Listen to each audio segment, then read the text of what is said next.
Salgado family.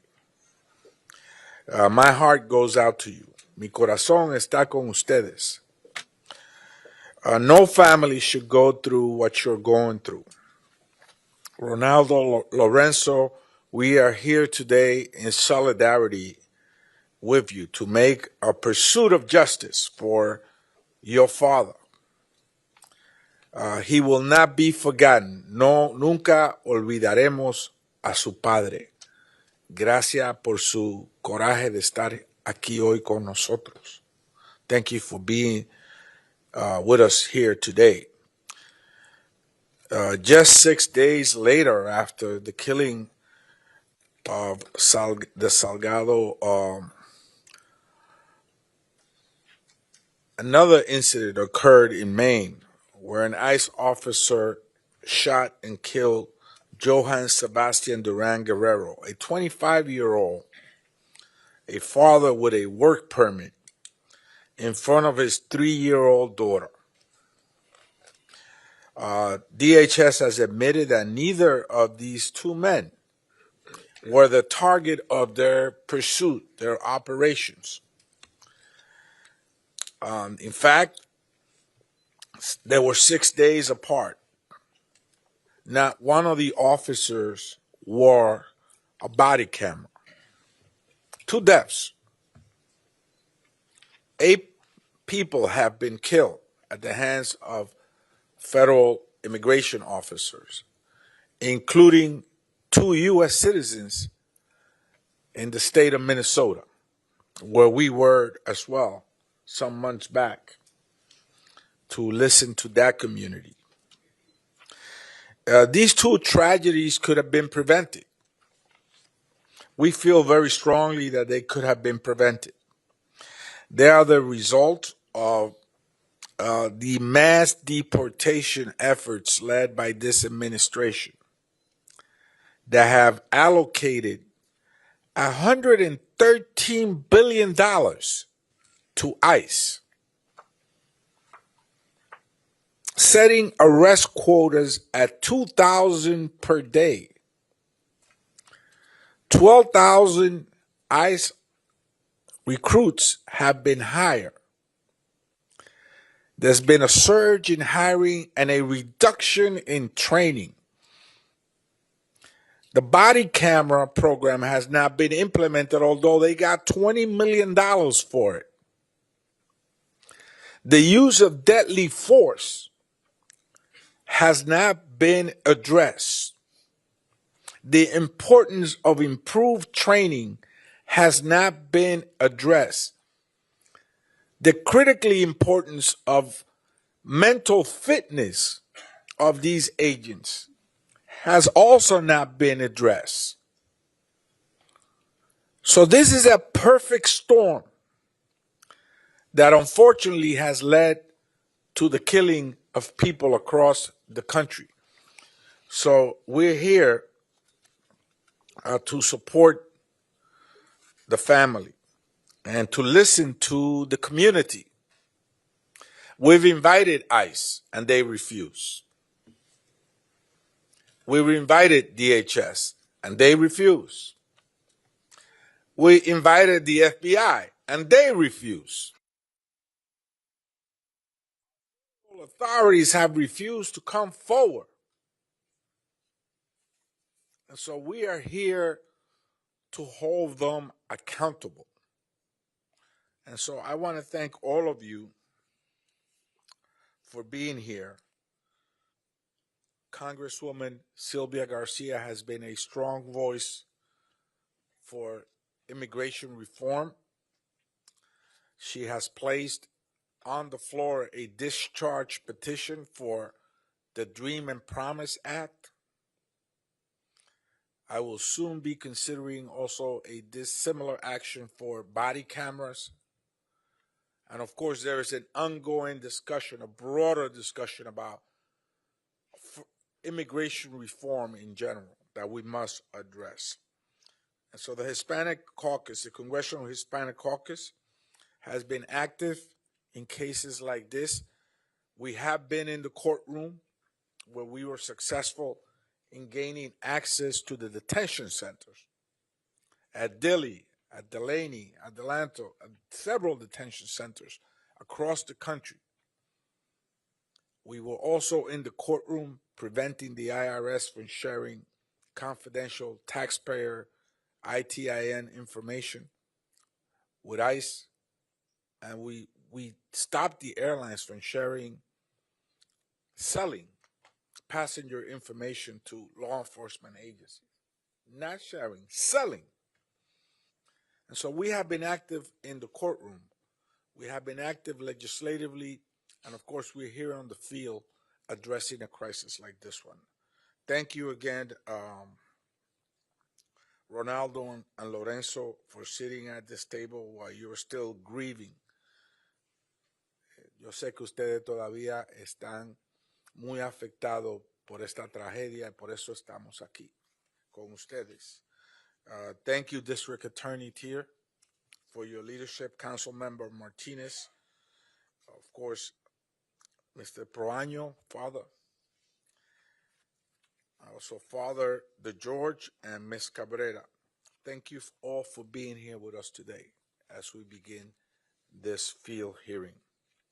And I yield back to our distinguished ranking member of Homeland Security, Congressmember Benny Thompson.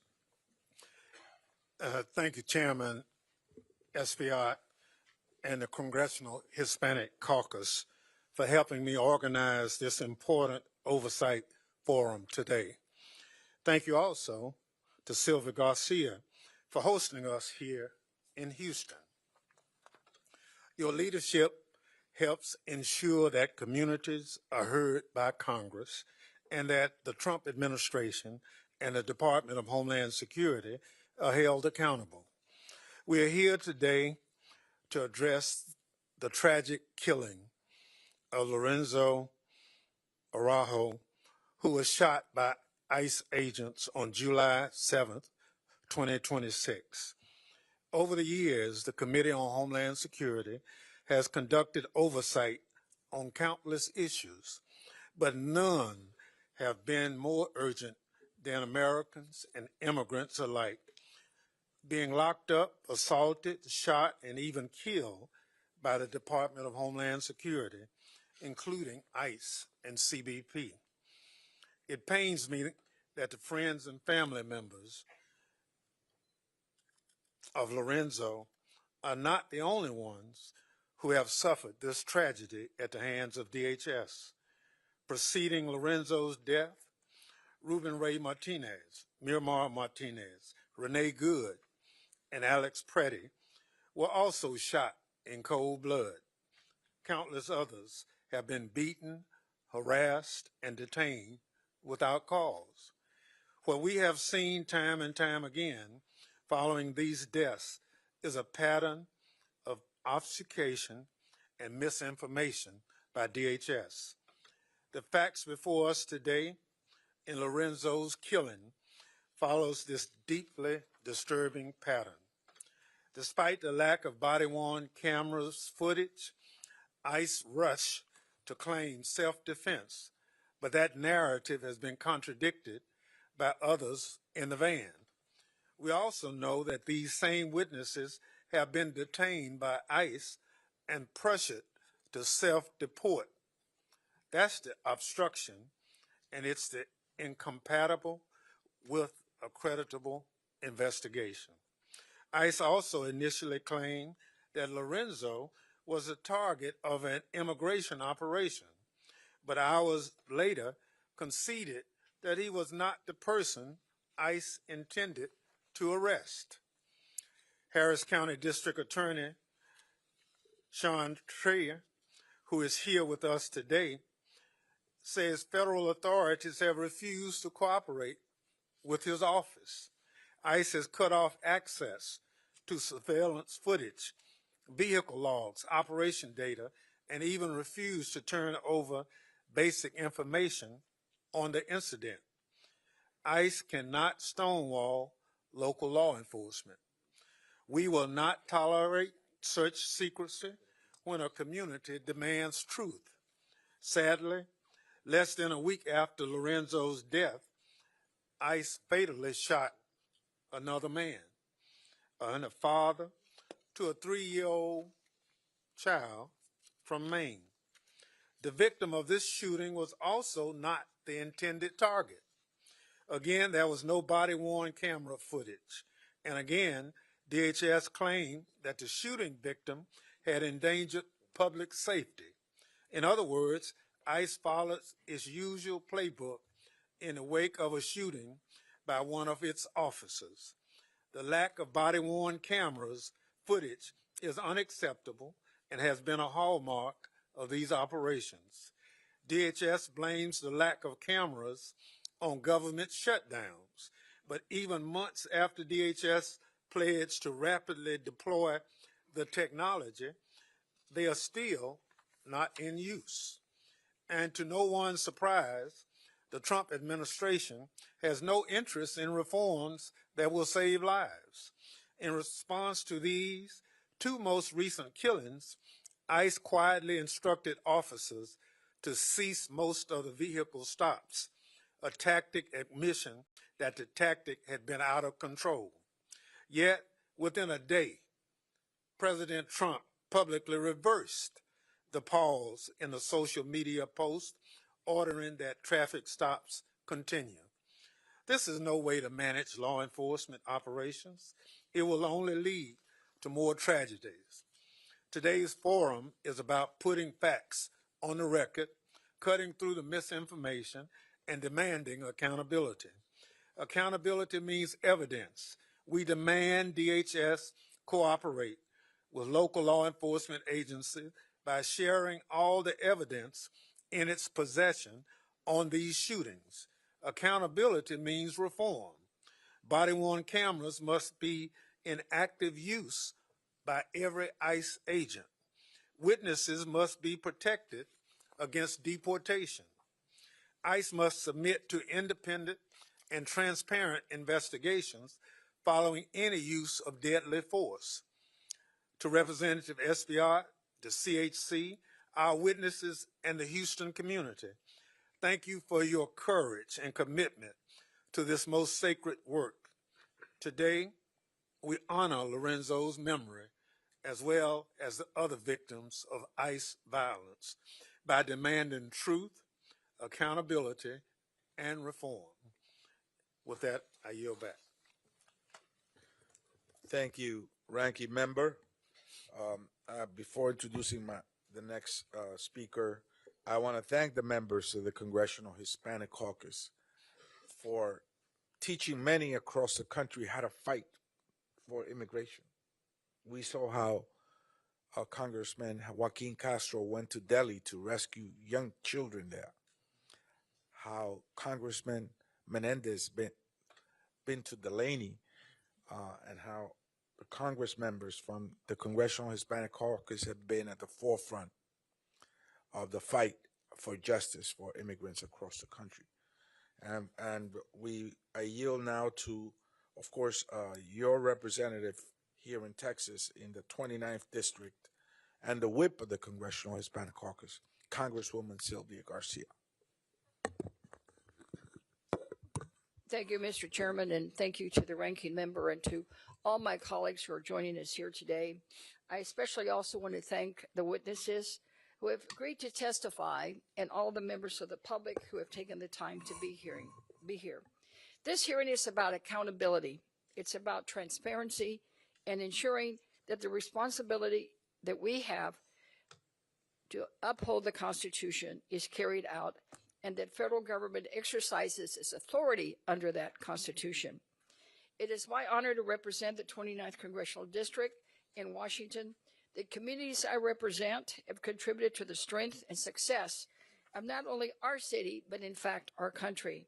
There are communities built on family, faith, hard work, and there are communities that believe in opportunity, where neighbors look one after each other, who believe that every American deserves a free, safe space to pursue the American dream. For months, I've heard from people in my community who are scared. Parents are afraid to drive their children to school. Workers are afraid to go to work. Seniors are afraid to go to church, buy groceries, and go to even doctor's appointments. On July 7th, our community's worst fears became a tragic reality when a federal enforcement operation ended with the death of Lorenzo Salgado Araujo. Since that day, families across Houston have been asking the same questions. How did this happen? Could it have been prevented? And who will be held accountable? Houston is one of the most diverse cities in America. It is a city built by immigrants from every corner of the world. They have opened businesses, served in our military, cared for our children, and helped make Houston the extraordinary city it is today. Our immigrant communities are not strangers. They're our neighbors. They are members of our churches. They coach our children's soccer teams. They sit beside us in classrooms and workplaces. They are part of the fabric of the city. That is why what happens during immigration enforcement operation matters, not only to those directly involved, but to the entire community of our city. It matters whether constitutional rights are respected. It matters whether families are treated with dignity and respect. And it matters when the public has confidence that these extraordinary powers are being exercised fairly, professionally, and lawfully. Congress has a constitutional duty to conduct oversight. Oversight is not about politics.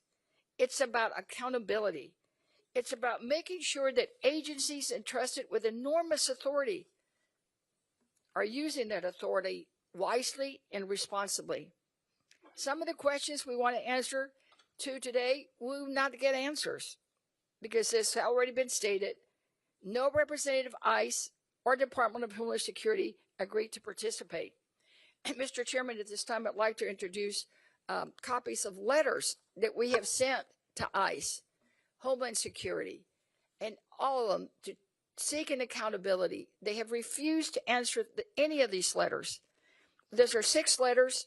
2 were sent to them by our local Democratic delegation. 1 was sent from the CHC, 2 from oversight committees, 1 from the Homeland Security Committee, 1 for the Democratic caucus with 180 signatures.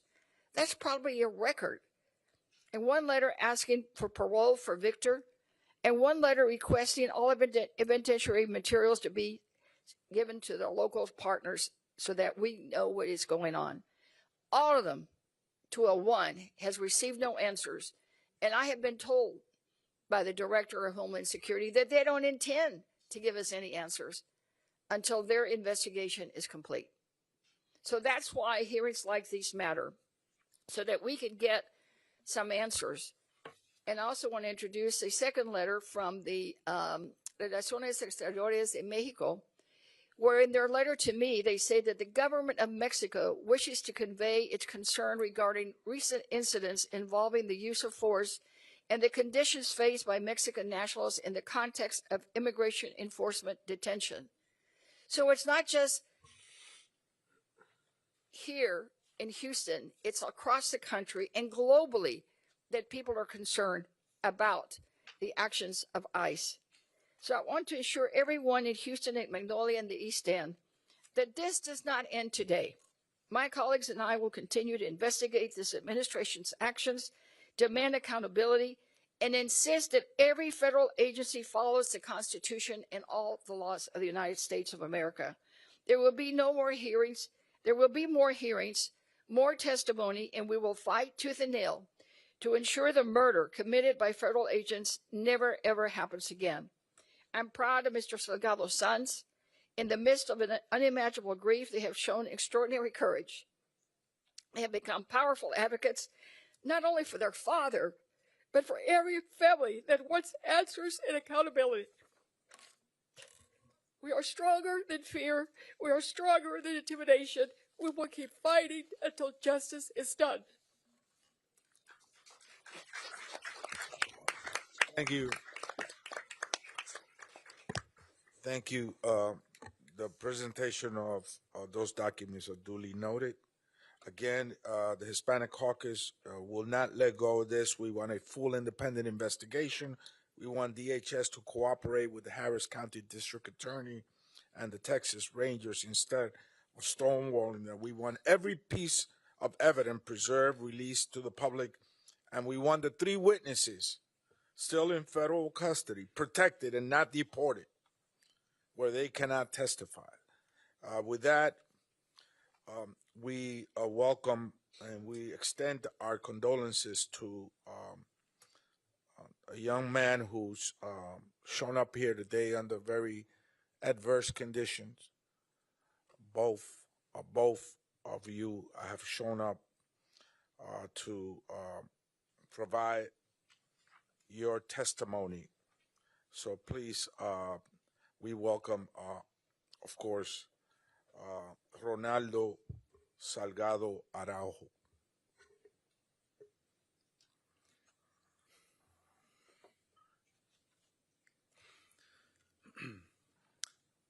Good morning. My name is Ronaldo Salgado. And I am Lorenzo Salgado Jr. We are two of Lorenzo Salgado Araujo's sons. Thank you for the opportunity to speak with you today. Thank you to the others who are here testifying, and thank you to the community members who have joined us in grieving. Whether you knew our father or saw yourself and your loved ones in him, your support has carried us through the hardest 2 weeks of our lives. Our father was a humble, hard-working family man. He didn't need anybody to know his name. He worked hard to protect and provide for our family, to put me and my siblings through college. He taught us that good things come to those that work hard. Our father was also a man of many routines. His last day started like so many days during his 35 years in this country, a country that he loved. He and my mom woke up before the sun. She cooked him a big meal to carry him through the day. He said goodbye to her and to our dog, said a prayer inside his van, and was out the driveway before 6 a.m. to pick up his construction crew. Men he'd worked alongside for years, family men who took great pride in their craft to provide for their own families. One of these men was our dear uncle, Victor Hugo. At about 7 a.m., our mom called to tell us our dad was in trouble. We suspected it involved ICE. As a family, we talked more than once about what would happen if our dad encountered ICE officers. We dreaded the call, but we were prepared. We believed there would be a process and that no matter what happened, there would be a way for our dad to come home. I drove an hour to his work site, but no luck. But then I learned on Facebook about ICE activity near Canal and Wayside. I never imagined it was him. When I got to the intersection of Canal and Wayside, I found his van, but I didn't find him. I stayed for hours asking anyone, law enforcement, neighbors. I even asked a homeowner if I could climb on her roof to see if I can see something. I learned again from a Facebook post that our dad had been shot. Not because I could see him, but because I could hear his voice on videos posted online crying for help. Hours after the video was posted, I finally had learned that my dad had been taken to Bentop Hospital, but with no signs of his condition. I waited there for hours until Congresswoman Sylvia Garcia stepped in and demanded answers. Finally, it was confirmed. My dad, Lorenzo Salgado Araujo, age 52, had died from his injuries. Over the past 2 weeks, we've had to grieve our father too soon and without straight answers. DHS, first said ICE, targeted our father, then admitted he was never their intended target at all. DHS also said he weaponized his vehicle, a claim the three men who were in the van with him have directly disputed, and one that the surveillance footage made public so far does not appear to show. None of the agents involved were wearing body cameras, so we'll never have that perspective. Now they're saying there may have been drugs in the vehicle, which anyone who knew our father would tell you is absurd. He did not use drugs. He abhorred them. And I know my father would have stopped his vehicle immediately if ICE agents had clearly identified themselves, rather than aggressively approach him in two unmarked vehicles without emergency lights on. That must have been terrifying, not knowing who was after him. We had talked about what would happen if he were to be stopped by ICE and how he would conduct himself. And he believed there would always be a way for him to come back home to us. We are not the only family living this Kafkaesque nightmare. Shortly after our father was killed, a 3-year-old girl in Biddeford, Maine, watched federal agents shoot and kill her father, Joan Sebastian Duran Guerrero. He too was later confirmed not to be their target. Queremos que su familia sepa, compartimos su dolor. Nadie debería enterrar un padre o un ser querido de esta manera. Our father deserves justice. Today, we are asking that you use your authority as members of Congress to help ensure that he gets it. I want to first highlight one of the members of Congress here today, Congresswoman Sylvia Garcia. When I was at Bentop Hospital pacing through the hallways waiting for an answer, the Congresswoman stepped up and marched into the lobby in her powerful pink suit jacket and demanded to speak with the higher-ups to finally get the confirmation that my dad had died. I do not want any of you elected officials to have to go through what the Congresswoman did that day. How many more of our dads have to die? How many more children have to wait hopelessly for answers? How many more wives will have to suffer the loss of their life partner? I urge all of you, esteemed members of Congress, and your colleagues to take action. And this is not a partisan issue. This is an issue of right and wrong. And we believe that there are many wrongs in what happened on July 7th, the day our dad died. All elected members of government have a duty to ensure the safety and well-being of their constituents. Every single member of Congress have immigrants living in your states, in your districts, in your neighborhoods. What is being done to make sure that they can live without fear? To make sure that they won't be next?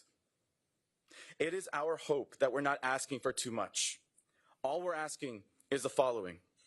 First, there must be a thorough, truly independent investigation, not one where the agency under investigation also controls the evidence and is able to unilaterally clear its own personnel of any wrongdoing. Congress should insist that federal, state, and local investigations all move forward with full federal cooperation and should demand answers on a public timeline. Second, every piece of evidence must be preserved and shared, including recorded radio traffic, agency communications, and any video or audio footage that exists, even though no agent wore a body camera that morning. We have sent our own letters demanding the preservation of evidence, and we ask that you do the same. Third, the 3 members of our dad's work crew who were in that van, Daniel Tirado Pantoja, Jose Trinidad Rojas Pliego, and our uncle Victor Hugo Salgado, are essential witnesses to what happened to our father. They must be able to tell their stories in full without fear of being deported. They should be released from detention immediately so they can be with their families, speak with investigators, and grieve with us. Removal of these individuals and a failure to assure them of their safety would amount to nothing less than a cover-up. Finally, while we are grateful that you convened this hearing today, please don't let it be the only thing that you do for our father. Use all the tools that you have to request records, demand follow-up, hold other hearings, and enact laws, not only to help us learn the truth about what happened to our father, but to make sure this never happens again. On behalf of our family, thank you for hearing us today and for the chance to make sure our father's name is remembered for who he was. Not as a headline, but as a husband, a father, a brother, a job creator. a man who believed good things come to those who work hard and who work tirelessly to give his sons more than he had. I have a message for all of y'all out in the streets, protesting and peacefully marching. Thank you. We have some requests for y'all. First, be loud in calling for justice for our dad, Lorenzo Salgado, justicia para Joan y justicia para todos. Second, stay hydrated. Third, and most importantly, make sure that you do everything in your power to get home to your families at the end of the day. We thank you for meeting this moment with the integrity, the respect, the attention it deserves. And lastly, if you'll lend me 2 more minutes of your time, I want you to seriously try to put yourselves in my and Ronnie's shoes. I know it sounds impossible, but really, I ask everyone listening or watching to close your eyes and really try. I want you in your mind to think of a loved one, your brother, your father, your cousin, a beloved coworker. Picture their face and silently say their first and last name. Picture that loved one's face, pinned to the ground, in pain, and yelling out in desperate need of help. Picture the anger and helplessness of watching that person bleed out through a video on your phone. What would you do after? How would you cope with the feeling of losing your protector, your role model, your mother's loving partner, your grandmother's little boy? Would you also make the decision to speak in front of cameras, in front of the national media, to decry the unjust way your father was taken from you, like Ronnie and I have? Think. I really want you to seriously consider what you would do. You wouldn't cower and let bygones be bygones. You would surely move mountains, go hungry, without sleep, marching incessantly towards the slow beating drum of justice. That feeling you feel right now is only a fraction of what my family and I have felt these past 17 days. These past 17 days, my family has spent every waking moment, over 400 hours, asking questions about our father's untimely and unnecessarily violent killing.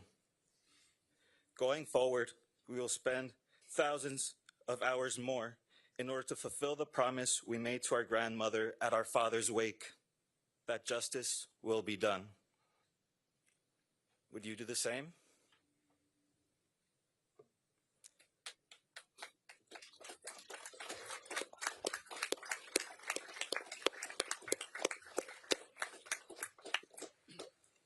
We thank you for your efforts to make sure Lorenzo Salgado Araujo gets the justice he deserves. Thank you. We thank you both for your testimony, and I can assure you that I can speak for the Committee of Homeland Security, our ranking member and the chair of the Hispanic Caucus, and all of us here, and the 180 who signed that letter, that we are with you, we hear you, and we too will not stop until justice is done. So you tell your abuelita that, okay? So next we have our witness, Sean Tier, who is our Harris County District Attorney. Sean was elected in 2024. Before taking office, he spent more than 11 years as a prosecutor in the Harris County District Attorney's Office, including 6 years as chief of the Vehicular Crimes Division. As DA, he has emphasized balancing public safety with fairness, supporting crime victims, and ensuring accountability within the criminal justice system. DA Tier is a fierce ally in the fight for justice, and we thank you for being here today, and you can begin your testimony. You have 5 minutes. Chairman Espiat, Ranking Member Thompson, Representative Garcia, thank you for the opportunity to testify today. And thank you for bringing the vital oversight work of Congress right here to Houston. My name is Sean Tier. In 2024, I was elected by the people of Harris County to serve as district attorney. I'm the Chief Law Enforcement Officer for the third largest county in the United States, a county I'm proud to call home, defined by its diversity, resilience, grit, and courage in the face of any challenge. Today, our whole community is hurting. We're hurting because on July 7th, Lorenzo Salgado, by all accounts, a committed husband, father, and true Houstonian for more than 3 decades, was killed on his way to his construction job during an encounter with federal immigration officers.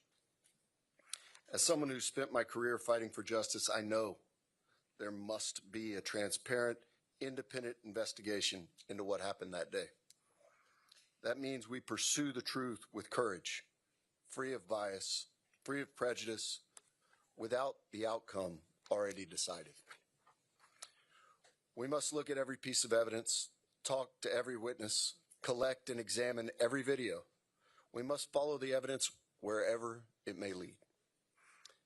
While I'm here today to answer questions, I will not be releasing details about the investigation to protect the integrity of our case. Make no mistake, I want to be as transparent with the public as possible, but my first and non-negotiable duty is to protect this case. On July 8th, I ordered the prosecutors and investigators in our Civil Rights Division to open an investigation into what happened to Lorenzo. Since then, for the last 14 plus days, this team has spent every single day in the East End collecting evidence and interviewing witnesses. Understand that this parallel independent investigation by the Harris County DA's office is not unique. It's been the standard practice for decades. When a civilian is killed by an on-duty member of law enforcement, we investigate. In fact, law enforcement routinely invites the DA's office to the scene so we can immediately begin our own independent investigation. We owe it to the officers who put their lives on the line to protect our community. We owe it to the grieving families deserving of a thorough by-the-book review. When misuse of authority is uncovered, we will pursue that accountability through the law. What was unique on July 7th was that an invitation to the scene never occurred. I want to be clear, that was not okay. It can never be the case that a life is taken by a law enforcement officer and a proper independent investigation doesn't immediately begin. In most instances, our independent investigation determines that proper procedures and laws were followed. Confidence in the criminal justice system demands that this independent investigation occurs. However, as I'll mention later, the tactics being used by ICE are threatening public safety overall. Again, since this is now an ongoing investigation, I won't discuss what we know or what we don't know. I can't provide information about potential charges or potential targets, and I'm not going to speculate on the timeline for our investigation. Doing so is premature and would jeopardize the integrity of the entire investigation. But here's what I can say. First, this investigation is moving rapidly. We don't have all the pieces, but we are making significant progress. Thanks to the public, we've received information that's helping to shape this investigation, which is also partly why I'm here today. I continue to urge anyone, particularly witnesses and neighbors from the East End, to come forward if you haven't already. You can trust my team. Our only goal is to get to the truth. Second, local law enforcement partners are now working with us to share information to support our investigation. We've collaborated with the Houston office of the FBI, the Houston Police Department, Harris County Constable Precinct 6, and Houston Metro. And I especially appreciate the support of the Department of Public Safety, Texas Rangers, who are working alongside our team of prosecutors and investigators to ensure a thorough investigation. Before I close, I need to take a moment to share with you serious concerns I have about the immigration enforcement tactics we've seen deployed around the country and the effect they're having on law enforcement overall. Those of us in law enforcement don't take issue with deporting violent felons.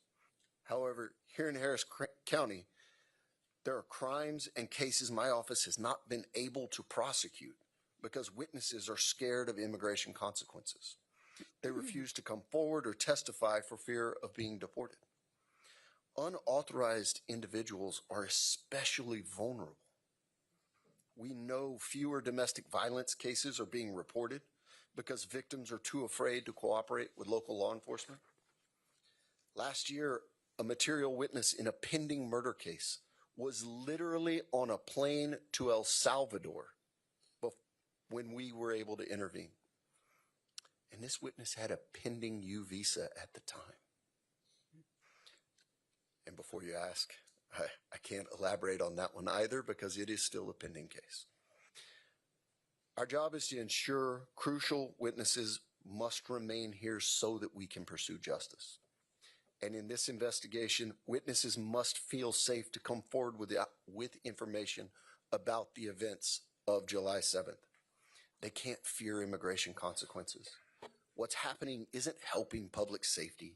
It's certainly not justice, and it's un-American.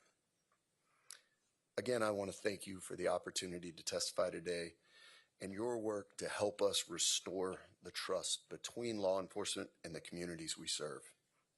And I know at the end I'll be happy to answer any questions I can. Thank you all.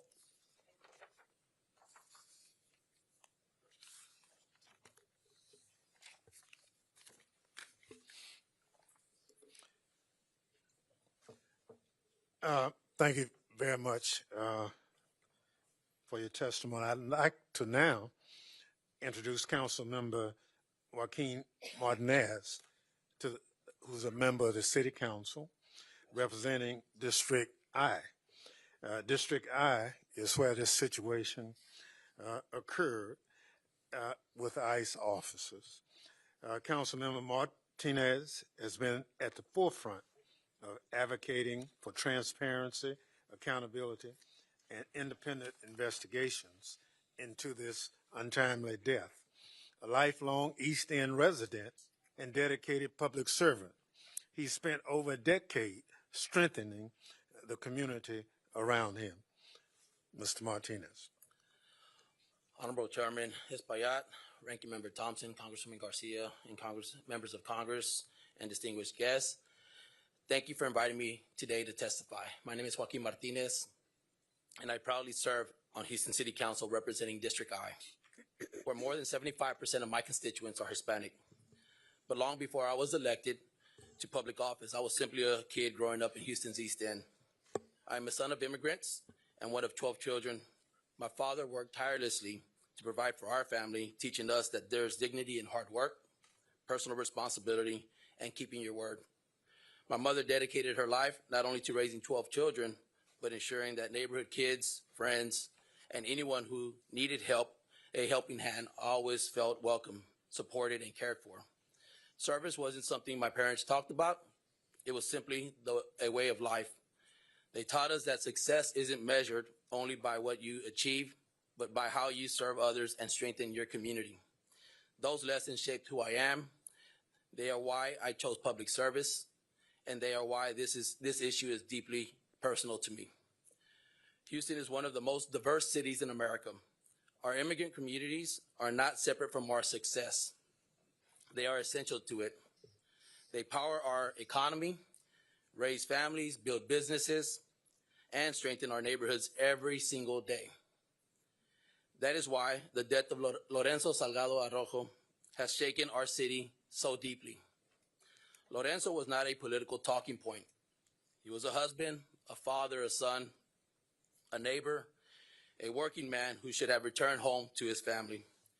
Instead, his loved ones received the worst news imaginable. No matter where someone stands on immigration policy, every American should agree on this. When the government takes a life, it has an obligation to explain why. That obligation has not been met yet. Since his death, I have walked the neighborhood where this tragedy occurred alongside my team, connecting with residents with mental health resources, speaking directly with families. I heard from citizens, lawful permanent residents, mixed status families, and longtime Houstonians alike. Families where parents, children, siblings, or neighbors may have different immigration circumstances, but share the same homes, workplaces, schools, and communities. Parents questioned whether loved ones would return home from work. Children wondered whether their families were safe. Trust in government has been damaged, and that has consequences on every city in America. When people are afraid to report crimes, seek services, cooperate with public institutions, entire communities become less safe. This tragedy is bigger than one incident. It has exposed the human cost of a broken immigration system and reminded us that the consequences of federal policies are felt first in our cities and our neighborhoods. Across political spectrum, elected officials and community leaders have raised legitimate concerns about the use of unmarked vehicles, masked agents, and enforcement tactics that create fear and confusion in the communities that we serve. These concerns are not limited to one political party. They reflect a broader recognition that government operations must be carried out in a manner that is transparent, professional, and consistent with the values of a nation built on the rule of law. As a local leader, I will continue to use my voice to support the community and the family, provide resources, and advocate for accountability. But solutions required to address these challenges cannot be achieved solely at the city level. The work must happen here in Congress, it must happen in our state capitals, and it is time for elected leaders at every level of government to confront the realities that our immigration system is broken. We cannot fix a broken federal immigration system from City Hall. That responsibility belongs to Congress. This is not a Republican problem or a Democrat problem. It's an American problem that Congress, under administrations majorities from both parties, has failed to solve for decades.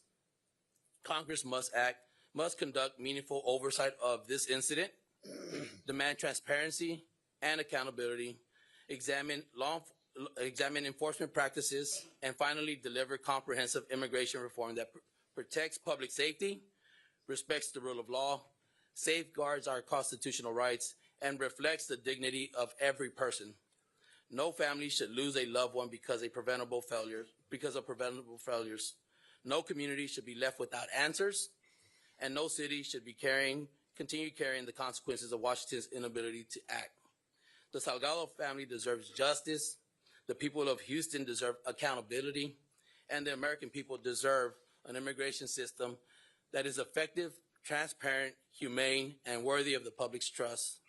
I want to thank you all for the opportunity to testify today. Thank you very much. Thank you very much for your testimony.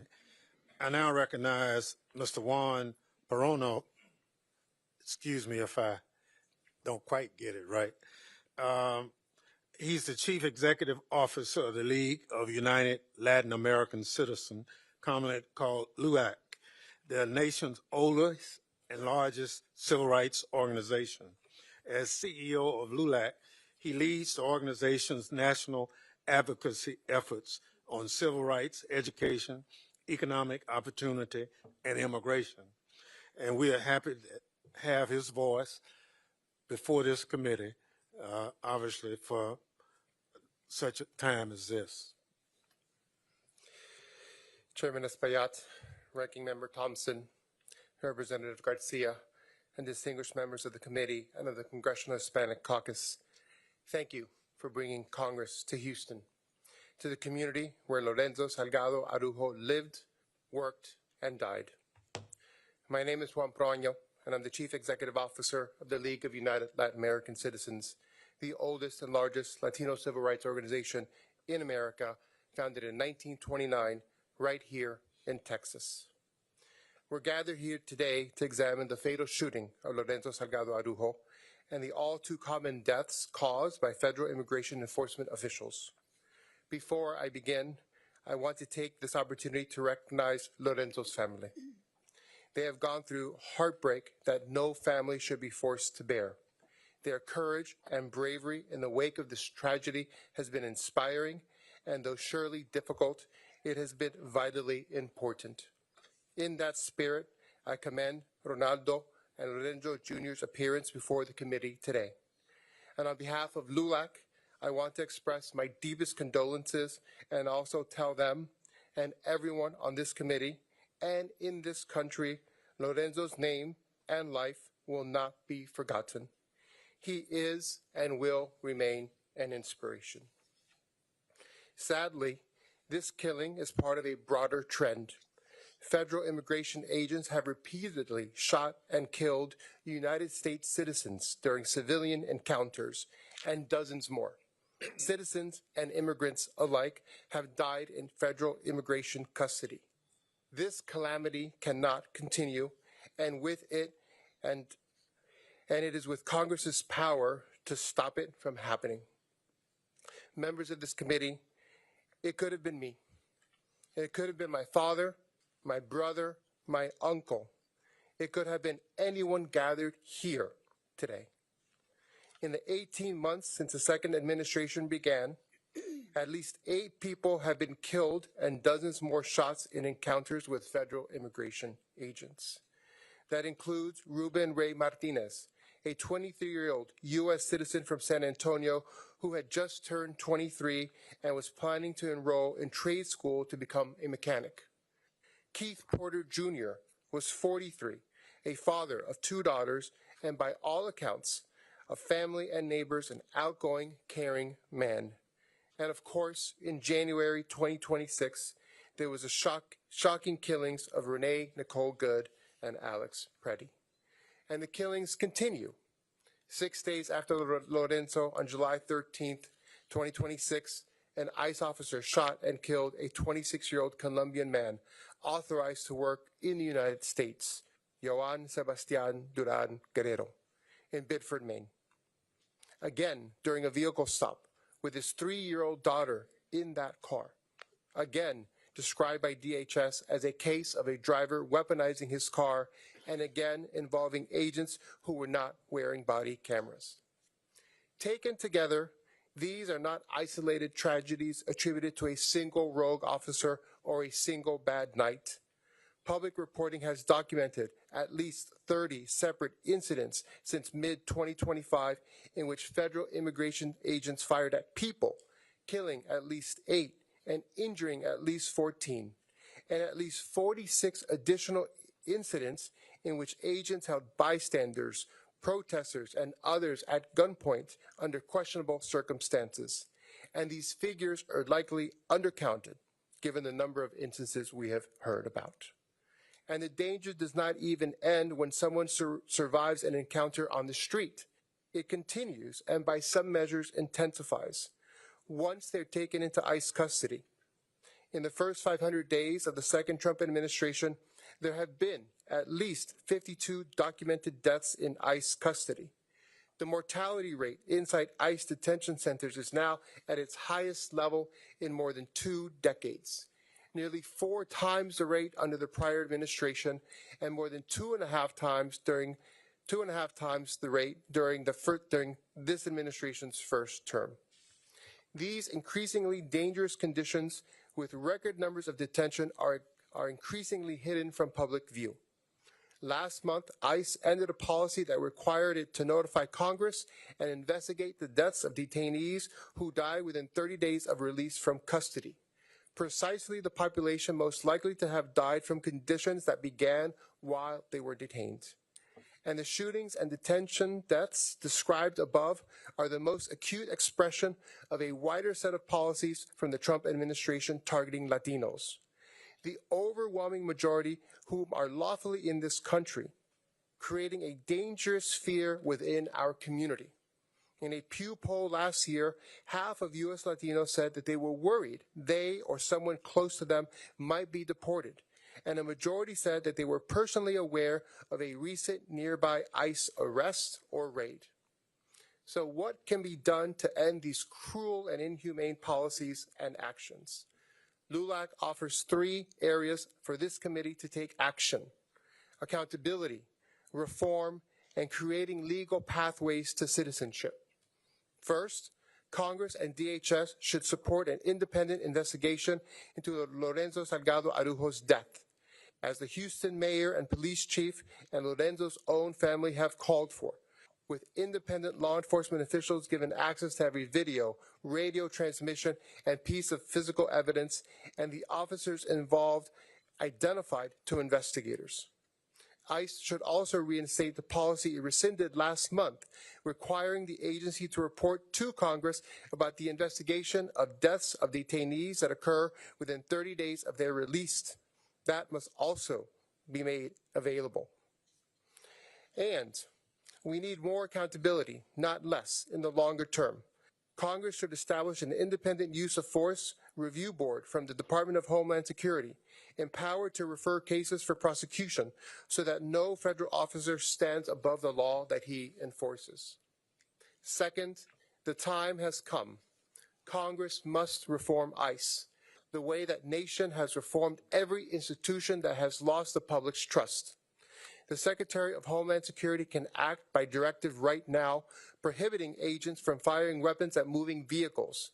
This tactic has led to numerous tragic deaths, and it is one that American civilian policing has largely abandoned. Requiring body-worn cameras on every officer in every operation, closing the gap left to investigators without footage in the Salgado, Araujo, Duran, Guerrero, and Porter shootings, and in ending the practice of masked, unidentifiable agents operating in American neighborhoods. But we have seen no indication that the Trump administration has any desire to take any meaningful action. Therefore, Congress should write binding use of force standards into statute, requiring rigorous training and full background checks for every agent, including the thousands hired amid this administration's rapid hiring surge, and eliminate arrest quotas that reward volume of arrests over judgment in the field. Finally, it is time for both parties to come together to legislate enduring legal pathways to citizenship. LULAC believes in the rule of law. We agree that America must have a secure and orderly border that responsibly and humanely manages unlawful entry. But a policy of enforcement alone has failed for 40 years under administrations of both parties. A man like Lorenzo Salgado Araujo, who had for 35 years worked, paid taxes, and created jobs in this state, in Texas, with a pending permit application, should have had a line to stand in. So Congress must build one.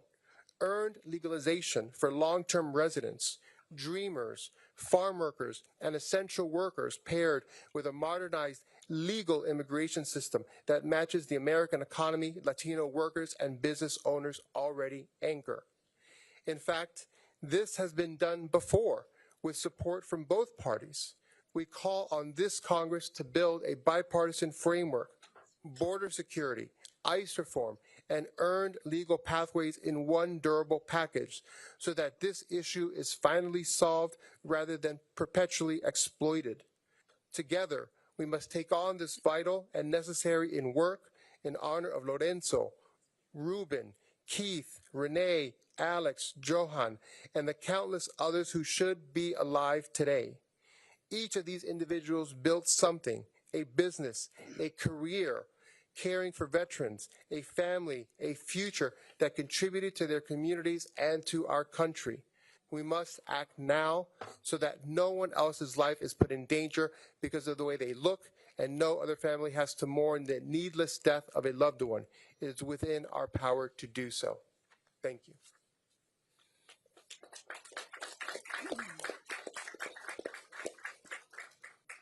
Thank you. Our next witness is Patricia Cabrera, Director of East End Communities, a collaborative dedicated to strengthening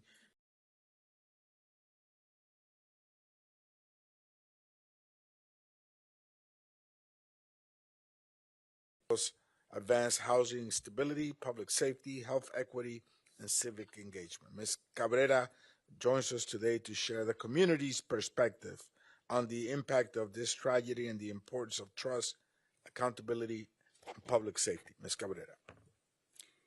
Good afternoon, members of the caucus and committee. My name is Patricia Cabrera. I've worked in Houston's East End for many years, but for the past 7 years, I've been centered in the beautiful and historic neighborhood of Magnolia Park. To understand the depth of the trauma our community experienced with the death of Mr. Lorenzo Salgado Araujo, you must first understand Magnolia Park. Magnolia Park is home to nearly 15,000 residents. 89% are Hispanic, mostly of Mexican origin, and 44% are foreign-born. Local research tells us 1 in 4 residents is undocumented or lives in a mixed-status household. It's easy to understand, then, why newly arrived immigrants find safety, belonging, and opportunity in this barrio.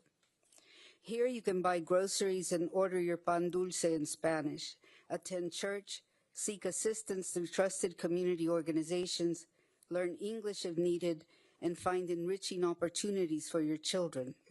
If you choose to work, English is not always required. There has always been work, and there will always be opportunity. Mr. Salgado Araujo's story felt painfully familiar to me. Just recently, I translated for a family working with volunteer attorneys who were preparing powers of attorney for parents at risk of deportation.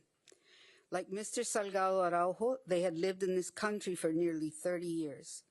Their 6 children are U.S. citizens. They own a home, operate a small business, employ others, and have built their lives here. Their oldest son, only 24 years old, was given power of attorney to become head of the household in the event both parents were taken away. Then I heard of another family with a nearly identical story, but this father has already been detained by ICE. His company vehicles have been confiscated, and his family has already paid $45,000 to an attorney who is requesting another $50,000. These stories made me wonder, what was happening 30 years ago that brought these young men to the United States? I learned that Mexico is experiencing a devastating economic crisis as the peso lost much of its value. At the same time, the American economy was growing rapidly and desperately needed workers. They came seeking opportunity, and this country benefited from their labor. For 3 decades, these men and women helped build our homes, roads, businesses, and neighborhoods. More importantly, they invested in the future of this country by teaching their children the value of hard work, education, and service. Many were the parents of the dreamers, whose potential was ultimately recognized through bipartisan efforts that allowed them to pursue higher education and careers. Today, many of these children are professionals, business owners, public servants, and taxpayers contributing to the United States. These families are not criminals. They represent the very qualities any nation should value: resilience, sacrifice, commitment to family, and belief in a better future. They chose to build that future here. So I find myself asking, who would come to Magnolia Park to hunt for dangerous criminals? Even our local police department, who share monthly crime statistics with us, consistently tell us that crime in Magnolia Park continues to decline. And officers often point out that some more affluent neighborhoods experience higher crime rates than ours. In the past couple of years, I have attended many funerals in Magnolia Park. They always remind me of the extraordinary bonds that exist here. Multiple generations gather with neighbors, elected officials, civic leaders, and friends who return home to honor lives well lived. This is a community that celebrates together and grieves together. But this funeral was different. Its impact reached far beyond one neighborhood. People across Houston and across the country saw this loss as their own. We are not only mourning Lorenzo Salgado Araujo, a beloved father, a valued community member, and someone who is irreplaceable to his family. We are mourning something larger: the erosion of trust, dignity, and our shared humanity. Can people trust that those elected to serve them will value their lives?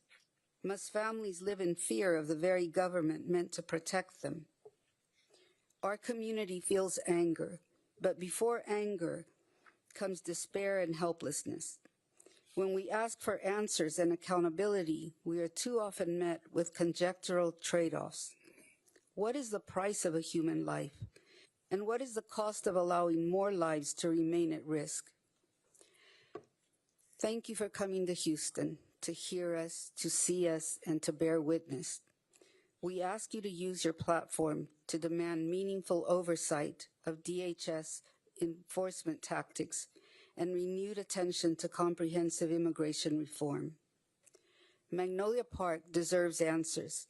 It deserves accountability. It deserves the right to live without fear. But today, we are all Magnolia Park. Thank you for your testimony.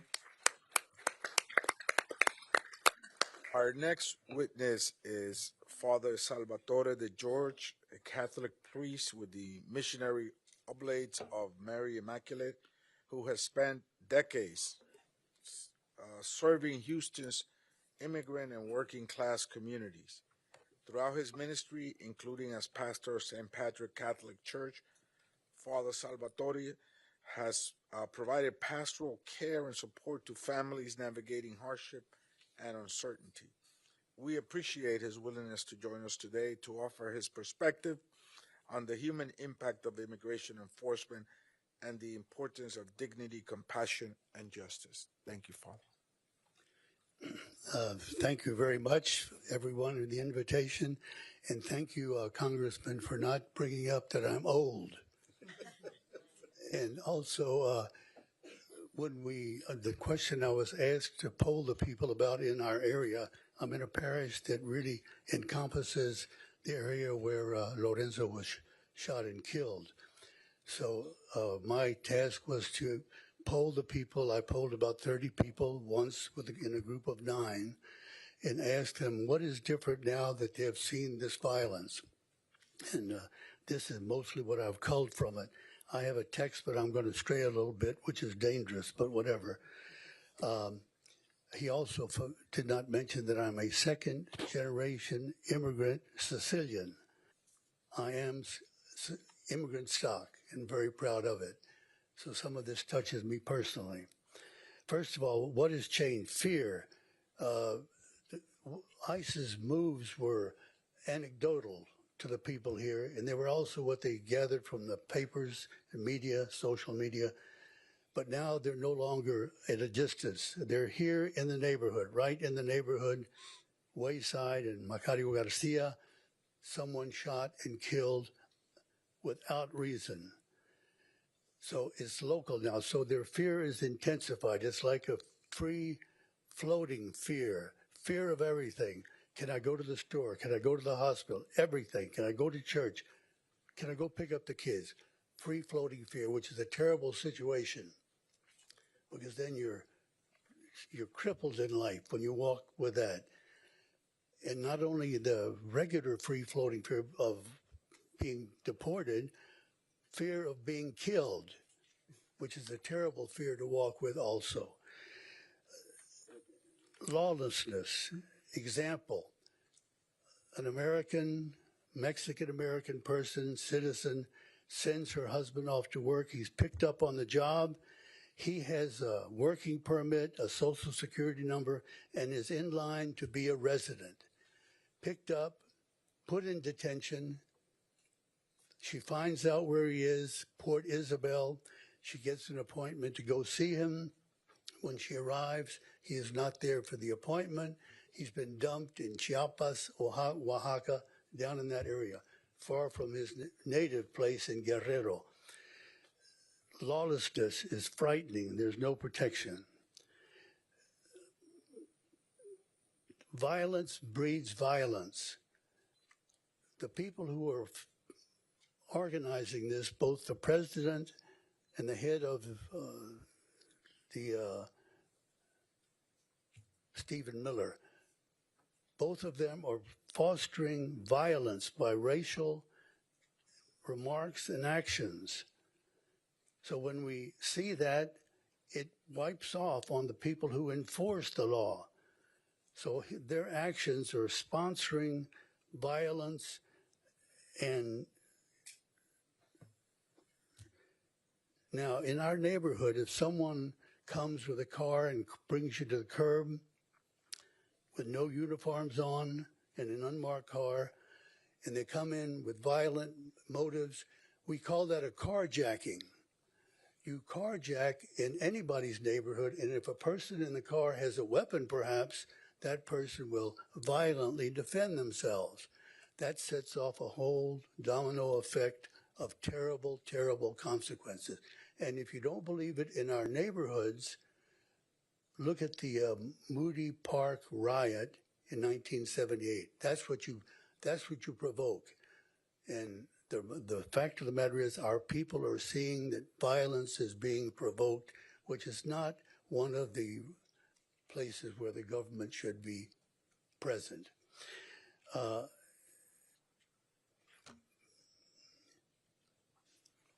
Point in question.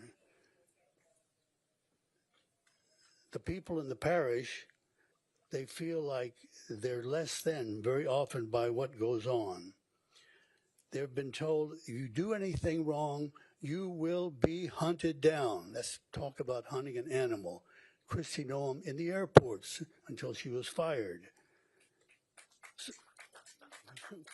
So when we see that, we look at the aggression, fostering aggression, and it's a terrible situation.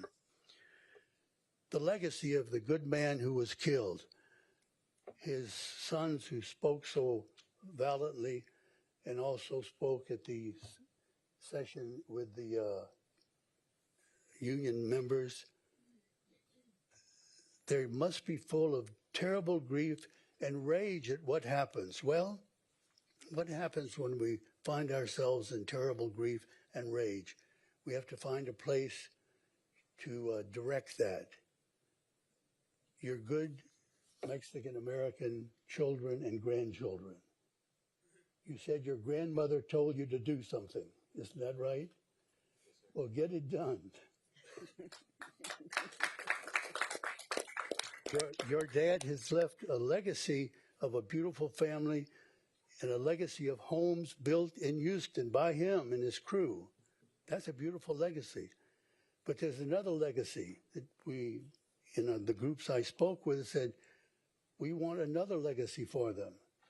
And that legacy is the same legacy that was affected when Vanessa Guillen, by her family, who stuck with it, who turned the rage and the terrible, deep sense of loss and guilt, they turned that into what? They turned that into a dogged fight for justice.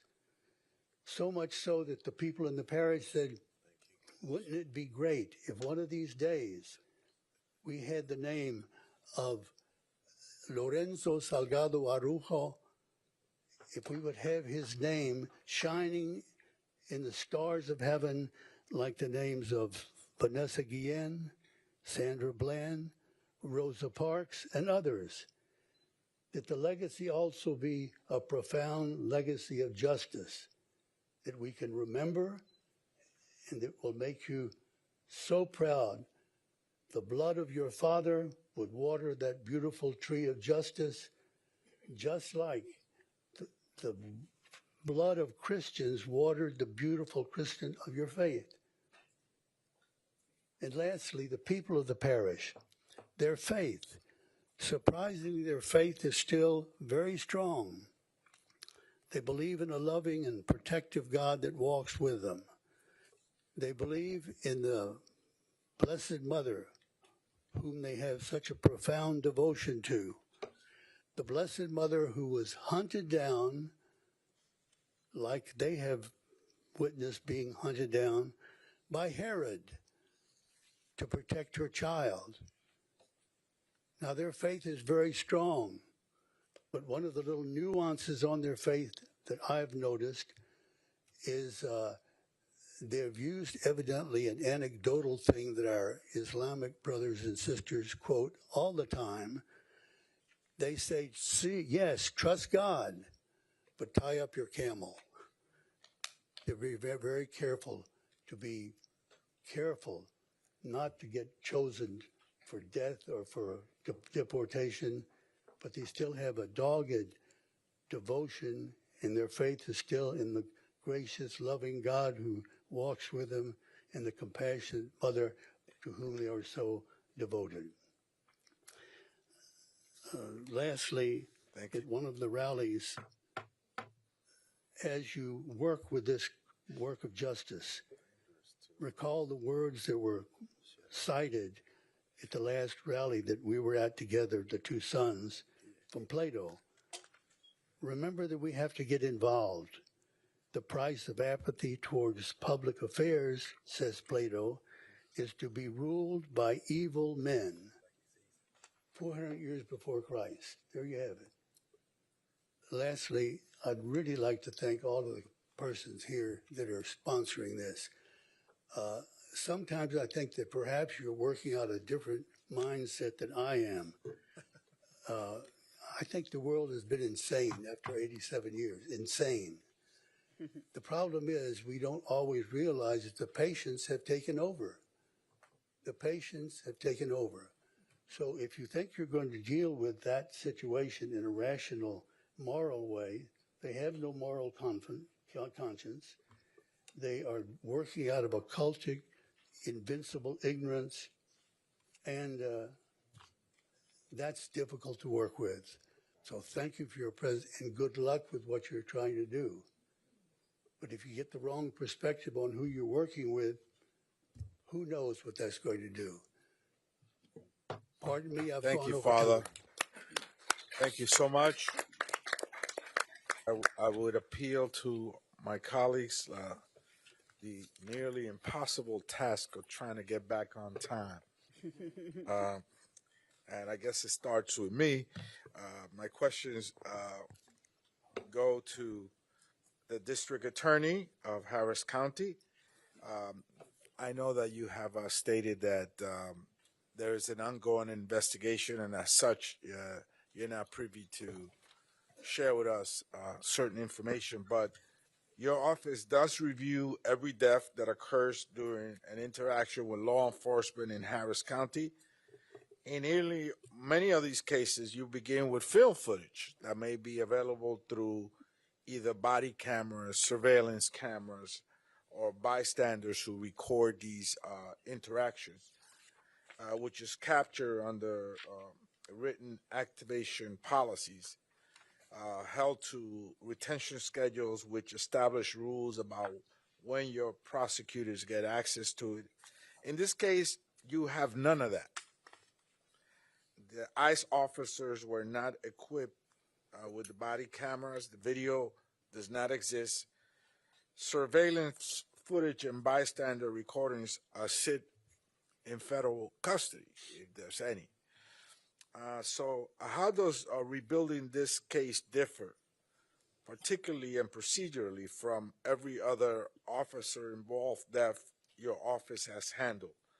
And what steps will you take to complete this to complete this and still move this case forward?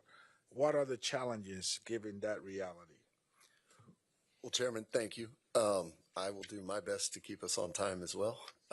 But we are, quite frankly, the experts in the state at collecting evidence, specifically surveillance and things like that. We have over 100 sworn police officers that work as investigators directly from my office. As I said in my testimony, from the morning after this shooting, we've been on the ground in the East End, in that intersection, down that street, and very far from that, trying to piece together exactly what happened that entire morning. So we have collected countless pieces of surveillance. We have talked to countless witnesses, and since the day after, we opened our own secure portal and pushed it out to the public as a whole, and it's one of the many, many reasons I love Houston and Harris County. The community has rallied around us. We've gotten so many tips, pieces of cell phone footage, all the other types of things that we would have normally been able to get that day. We've been able to recreate a significant portion of that as well. It's not the same. And one thing that I will point to is a 2018 federal shooting fatality here in Harris County that was handled completely different than this one. It was an FBI agent who mistakenly shot a victim during a kidnapping recovery. The DA's office was on the scene. The DA's office from the very beginning was inside the rooms talking about evidence the way we do in all other shooting investigations. And we came to the end of that together with our law enforcement partners. This didn't happen that way at all. And it makes no sense. As we sit here today, Lorenzo's brother is having a hearing in detention about whether or not he gets to stay. He is, by all accounts, the most material witness in this shooting. And the fact that we're even going through the process to suggest he might not be here is it's unheard of. And they should not, those three men have committed no state crimes at all. They should not be in custody so that we don't have unfettered access to them, to be able to interview them, to be able to get exactly what happened while they sleep in their own beds, while they're with their families, and while they're not being treated the way they're being treated in Conroe. I apologize for the long answer, but Thank I thought you. it was worth it. Thank you. In the interest of time, I yield to the ranking member, Benny Thompson. Thank you very much. Mr. DA, taking off from Mr. Espaillat's question, can you walk us through in concrete terms what your office has requested from DHS in the course of your investigation, and what has been provided and what has been withheld? So if we're going to go specifically to DHS, my office has reached out to DHS on a number of occasions after this shooting. And not only have we not been told no, we haven't gotten anything back. We haven't gotten a response to anything. So you've not gotten anything back? No, sir. Is this normal for an agency to act this way? It's unique in its abnormality. There has, in every agency in the 20 years that I've been in law enforcement, I've never seen behavior like this. The FBI, that had a very, very small scope in this investigation, had us to the FBI field office within days and let us know what they had. We weren't given immediate access, but they at least. And they have not. We haven't heard anything from them. All right. Lastly, bear with myself. So, with that being the case, to what extent can you provide an independent local investigation when the federal government controls access to the scene, the vehicle, the body, and the eyewitnesses? We're very good at what we do at the DA's office here with the help of the Texas Rangers and our local law enforcement. I feel very confident in our ability to conduct the investigation that we do in all of these cases to an extent, but we're going to need the help of bodies like this one to compel DHS to give us the evidence that they would give, that all other agencies would give us. So we're going to be able to be as transparent and get justice, but we're going to need help to do it. I yield back. Thank you, ranking member. And now we will hear from Congresswoman Sylvia Garcia. Thank you, Chairman, and thank you, Mr. DA, for being here today. I know you and I have visited about this case some, and I just wanted to ask you just point blank, as you continue to do your own investigation, you've responded to Chairman Thompson that you've gotten nothing. Have we even identified the shooter? Congresswoman, I would love to sit here for as long as you guys have questions and answer specifics, but I can tell you definitively that DHS, OIG, and ICE have not divulged the shooter's identity to us. Okay.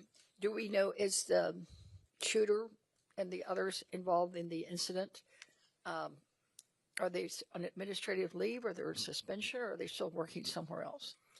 I can tell you that DHS, OIG, and ICE have not informed us of even whether or not they're still on the streets.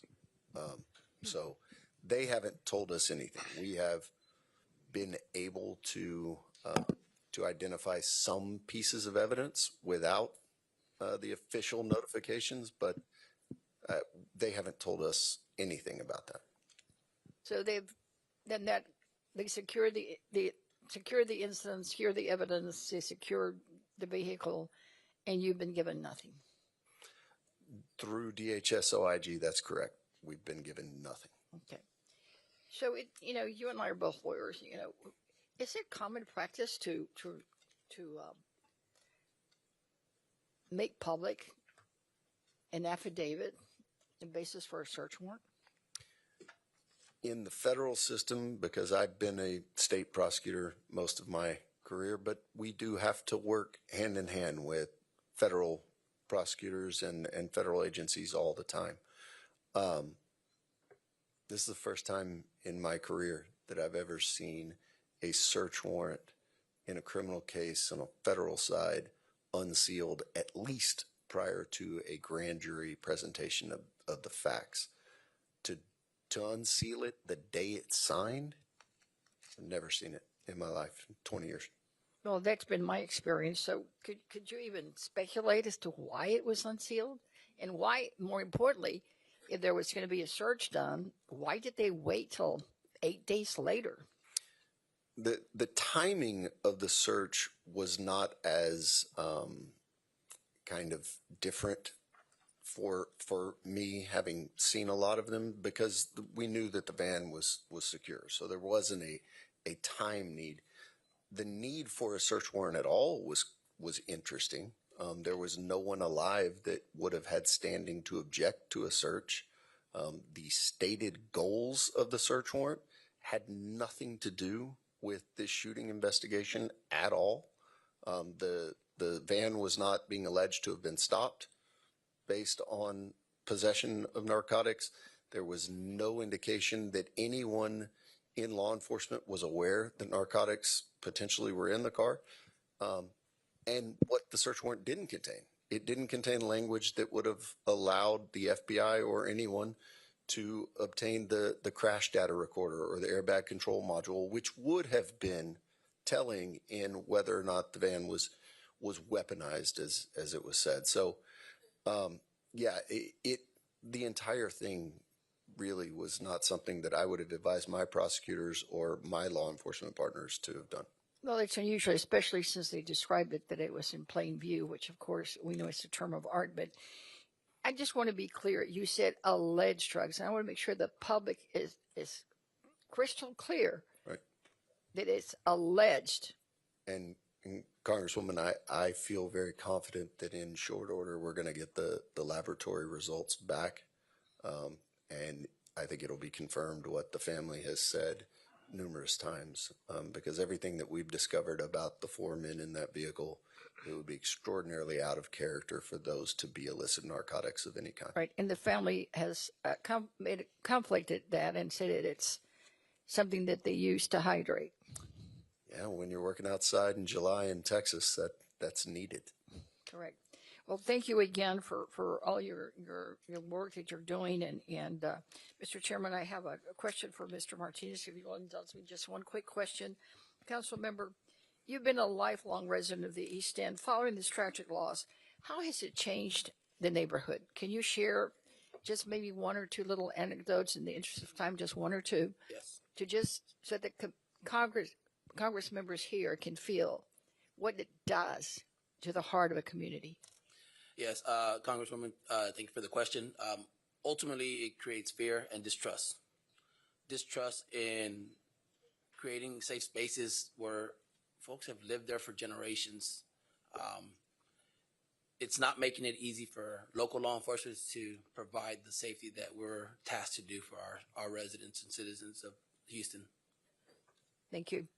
I yield to my colleague from Houston, Congressman Green, and also a member of the Homeland Security Committee. Thank you very much, and I thank the ranking member Thompson for being here today, and Congressman Espaillat.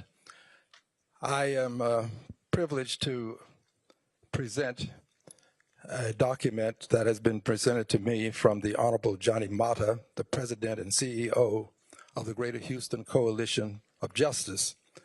It concerns questions that he has that we will insert into the record at an appropriate time. I am deeply saddened by what has happened, and I know why it happened. Mr. Lorenzo Salgado Araujo was a good man, a good family man, a good family Latino man in a white van. He was profiled, and as he was profiled, he was being hunted. Father, you're eminently correct. He was being hunted. He was the prey of the day. He was a part of a quota that had to be met. And as a part of the quota that had to be met, he finds himself in a position such that he is being chased through a Latino neighborhood. Unfortunately, this ended with an extrajudicial execution. He was not given a fair trial. There was no due process. It was an extrajudicial execution. It is a part of a bigger picture that we have failed to embrace properly. The President of the United States of America is engaged in ethnic cleansing. Latinos, wherever you are in the country now, you are considered not just undocumented, but unlawful. You are suspect. But it doesn't end with Latinos as illegals, as they're being called, and I hate that term. I regret it. I don't like using the word hate, but they're not illegals. But it doesn't end with them. It also applies to the Haitians. Haitians have been deported back to a country where gangs are in control. This is a part of the ethnic cleansing taking place in this country. And unfortunately, there is a cover-up. There's a cover-up. There is no reason for us to have waited as long as we have not to know what happened to Pretty or what happened to Good. Those cases should have been presented such that the public will have some sense of what happened. We saw it. We have the empirical evidence. I stand with this family. I stand against the cover-up. I stand against the ethnic cleansing. And I assure you that as a member of Congress who believes that the Constitution ought to be followed, I will bring impeachment. The time has come for the record to be made. We cannot allow this kind of behavior to go unchecked. And I want you to know, Mr. Johnny Mata, that what you have done to help with this cause is not going to go unnoticed. I see Ms. Morales here, Christina Morales, the representative. It will not go unnoticed. I saw Jean Wu, representative. It will not go unnoticed. And of course, the former Congresswoman is here, the daughter of Sheila Jackson Lee. It will not go unnoticed. And I close with these words. We have reached a point in our history where we either fight or we will find ourselves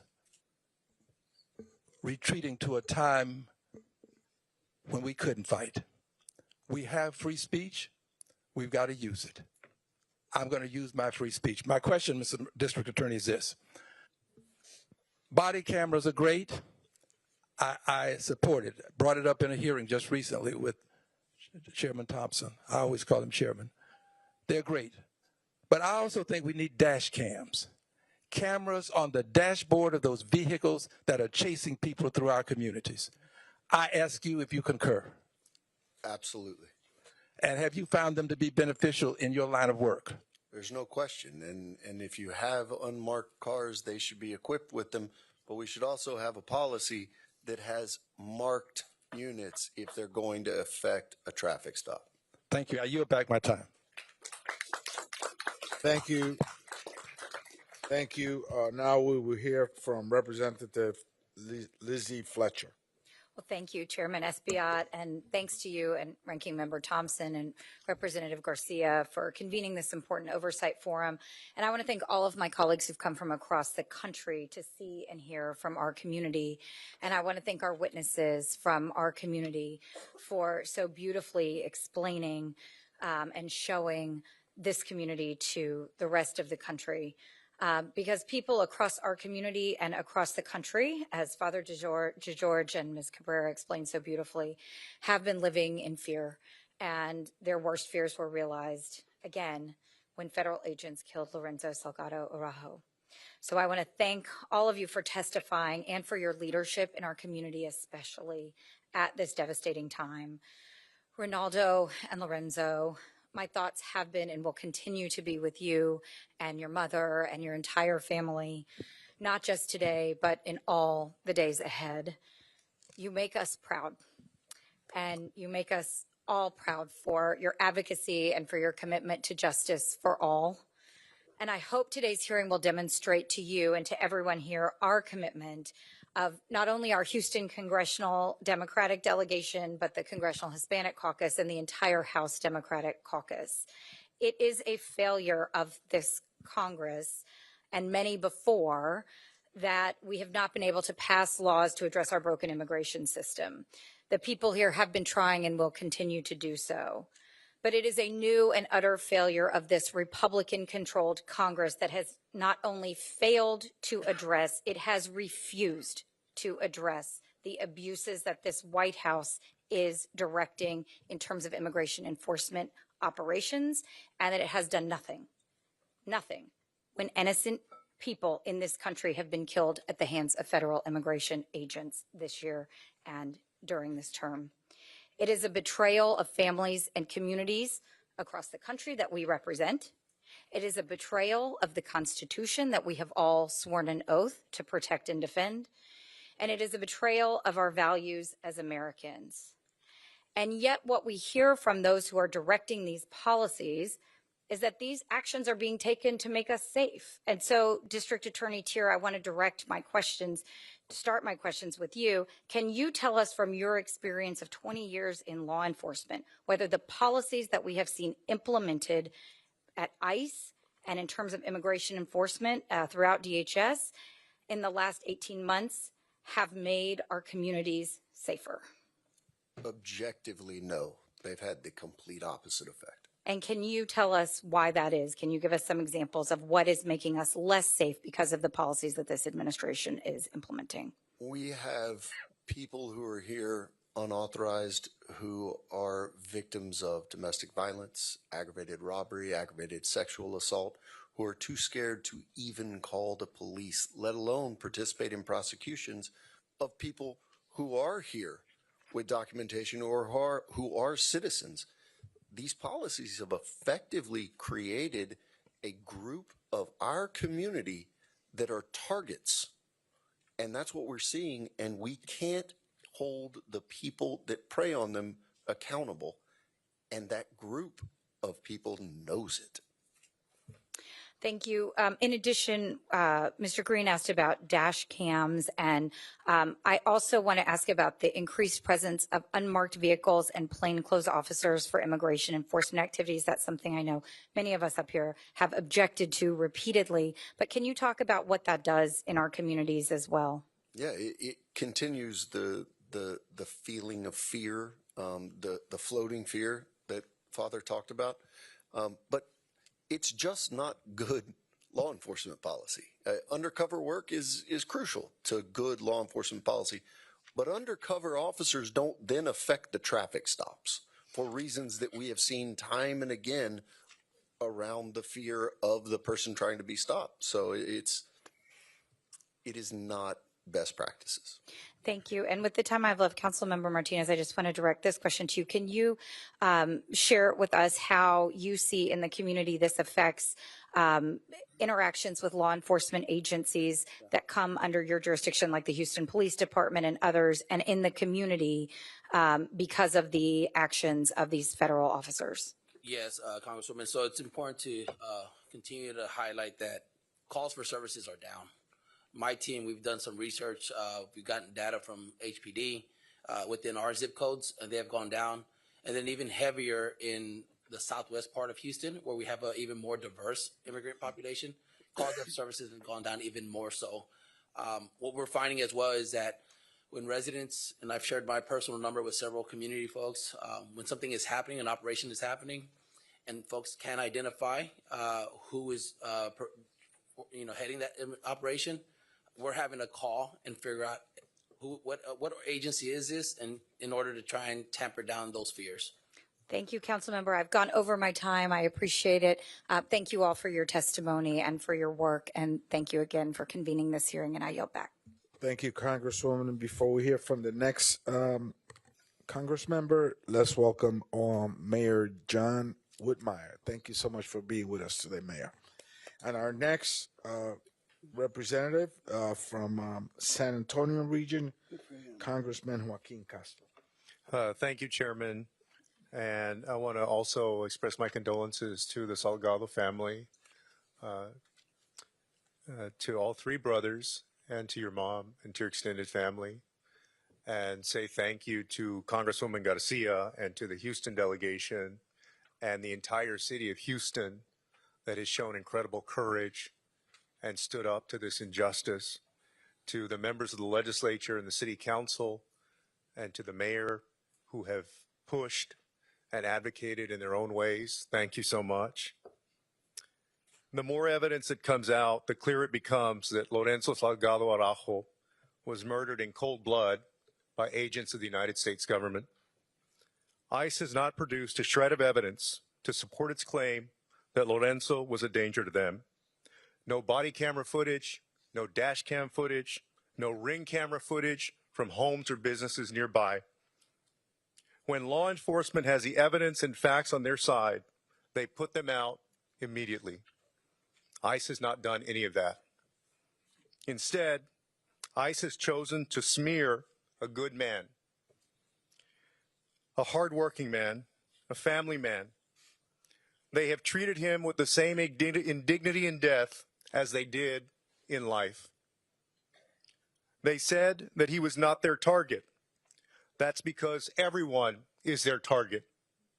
Everyone who is brown, who is speaking Spanish in public, Latino men who are driving in construction trucks, going to and from work, putting in a hard day's work. Donald Trump's campaign of mass deportation is an assault on the Hispanic community in the United States of America. And let us also remember that Texas Governor Greg Abbott is a full partner in that brutality. We see it on the streets and behind the prison walls of places like Dilley and Pearsall and Carnes in those detention centers. Governor Abbott has forced state and local law enforcement to assist ICE despite its reckless brutality. No identification, no warrants, full masks, and guns drawn. He is also the first governor to allow the Texas National Guard to be deployed into ICE detention centers like Dilley, where children as young as 2 months old are imprisoned in a trailer prison. This system and the people within it who have broken the law must be held accountable and brought to justice. Thank you to everyone who is committed to that. I want to ask a question of the district attorney. District Attorney Tier, thank you so much for initiating an investigation and pursuing justice. You mentioned that the Texas Rangers are assisting in that investigation. I first want to ask, just because there have been conflicting reports over the last 17 days, to the best of your knowledge, are the Texas Rangers conducting their own independent investigation? Thank you. The way that the Rangers got involved in this case is different than normal. The Texas Rangers are the partner agency that we typically work with, being the DA's office, in officer-involved shootings all the time. Usually it is us the first day with them working our own parallel investigation collaboratively. This time it took the efforts of Senator Alvarado, Mayor Whitmire, Noe Diaz to really get the Rangers to be able to be involved. And so it was 8 days later that they finally got in. I know the governor didn't say anything about this case for a full week Right. after Lorenzo's death. And And can you speak? I know that you don't want to divulge too many details about the investigation in order not to compromise it. Can you speak to what kind of assistance the Rangers are providing? they are doing what they always do, which is a fabulous investigation, albeit 8 days later. But we're in conversations with them hourly, and so we're working together to really kind of piece it back. But they're a real asset to us. Thank you, District Attorney. I appreciate it. Now yield back. Thank you, Congressman Castro. Now we're going to hear from Congressmember Christian Menefee. Thank you very much, Chairman, and thank you, Ranking Member, for bringing the committee to Houston. ICE has proven itself to be a radicalized law enforcement agency. They've terrorized our communities. They've executed people in the streets. And in my opinion, this is an agency that needs to be torn down to the studs and rebuilt into one that enforces immigration law while recognizing the dignity of the people that it encounters. But we all know that that will not happen under this administration, and it won't happen under this Congress that's currently controlled by Republicans. So today I want to focus on something more simple: how badly ICE is failing to meet basic 2026 expectations of any law enforcement agency that carries a gun, that can use lethal force, that works the street, and that regularly confronts the public. So DA Tier, throughout your career, you've worked on thousands of cases involving local police forces, correct? Yes. So I served briefly on Houston's Independent Police Oversight Board, where we had civilian oversight over the police force. And anytime we had a case, the very first thing we did was review the body-worn camera footage. In fact, we reviewed that before we even read any of the witness statements that involved other officers. So DA Tier, it's standard practice in 2026 for law enforcement officers on the street to wear body cameras, correct? Congressman, you and I have been in this very room talking about things like this. We have 86 law enforcement agencies that operate in Harris County alone. The only one that doesn't have body cameras is ICE. It's been publicly reported that the officers involved in this shooting did not have body cameras on. And what makes this particularly troubling is that DHS had the money. They got an influx of $75 billion from legislation passed last year, and they got $20 million specifically for body-worn cameras. They could have spent that on body cams for the officers that killed Mr. Lorenzo Salgado Araujo, but they failed to do so. And in fact, we've seen that they have money to recruit folks, they have money for new vehicles, they have money to increase enforcement operations, but not for body-worn cameras. DA Tier, it's basic police practice in 2026 not to shoot into a vehicle unless the officer has no other way to protect themselves, correct? That is absolutely correct, yes. it's been reported that more than a dozen attorneys and former law enforcement officials reviewed the footage of the chase. They said officers are trained to step out of the path of a vehicle rather than shoot at it because a wounded driver is often more dangerous than one who is simply fleeing. But based on the reporting that I've seen, the officer in this case shot Mr. Salgado Araujo while he was still in the vehicle, and Mr. Salgado Araujo had not brandished a gun or any other weapon. When you take someone's life in this country, when government takes someone's life, it should only be because there was no other way for that officer to protect himself. But none of the evidence that we've seen supports that here. DA Tier, it is standard practice in 2026 that when an officer takes a human life, the department gets its facts straight and conducts at least some preliminary investigation before assigning blame in the media, correct? At every level of law enforcement, that's correct.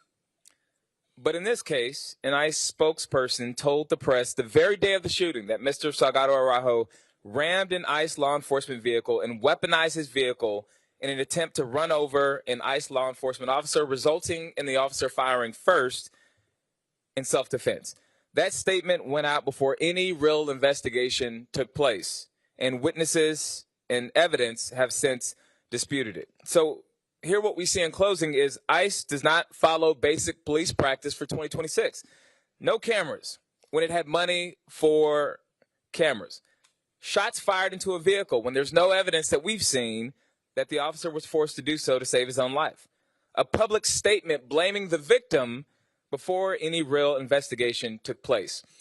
There needs to be an investigation of ICE, and it needs to be done by Congress, and it needs to be bipartisan. I have yet to see members of Congress for the Republican Party from the state of Texas speak out on this murder that took place. All we've seen is obfuscation from ICE, from the Department of Homeland Security, and from the Trump administration as well.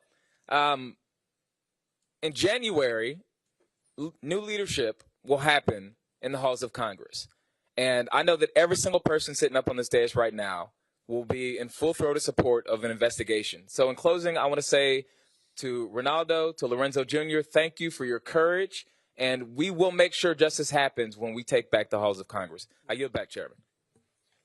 Thank you, Congressman. We will now hear from the Congresswoman from the state of California, Nanette Barragan. Thank you, Mr. Chairman. I want to start by offering my condolences to Ron and Lorenzo Salgado for the loss of your father. You have very powerful statements, and your ask of the Congress and members is going to be taken to Washington to make sure everybody hears those, not just those that are here today. You have my commitment that I'm going to do all I can to hold this administration, ICE officials, any law enforcement accountable, especially to bring justice to your family and your father in what was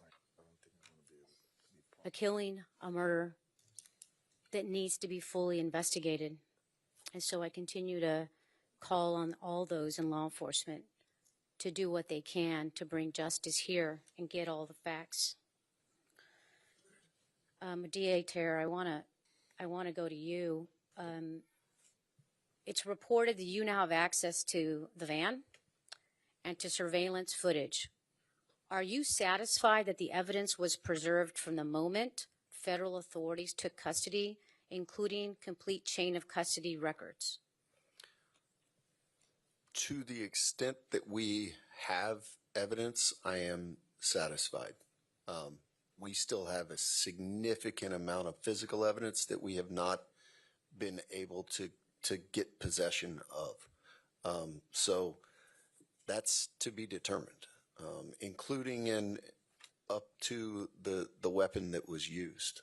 And the other biggest concern for me around evidence that is in possession of only DHS, OIG, and ICE are the documentations around and the reports around what happened and why those agents were on that street that morning.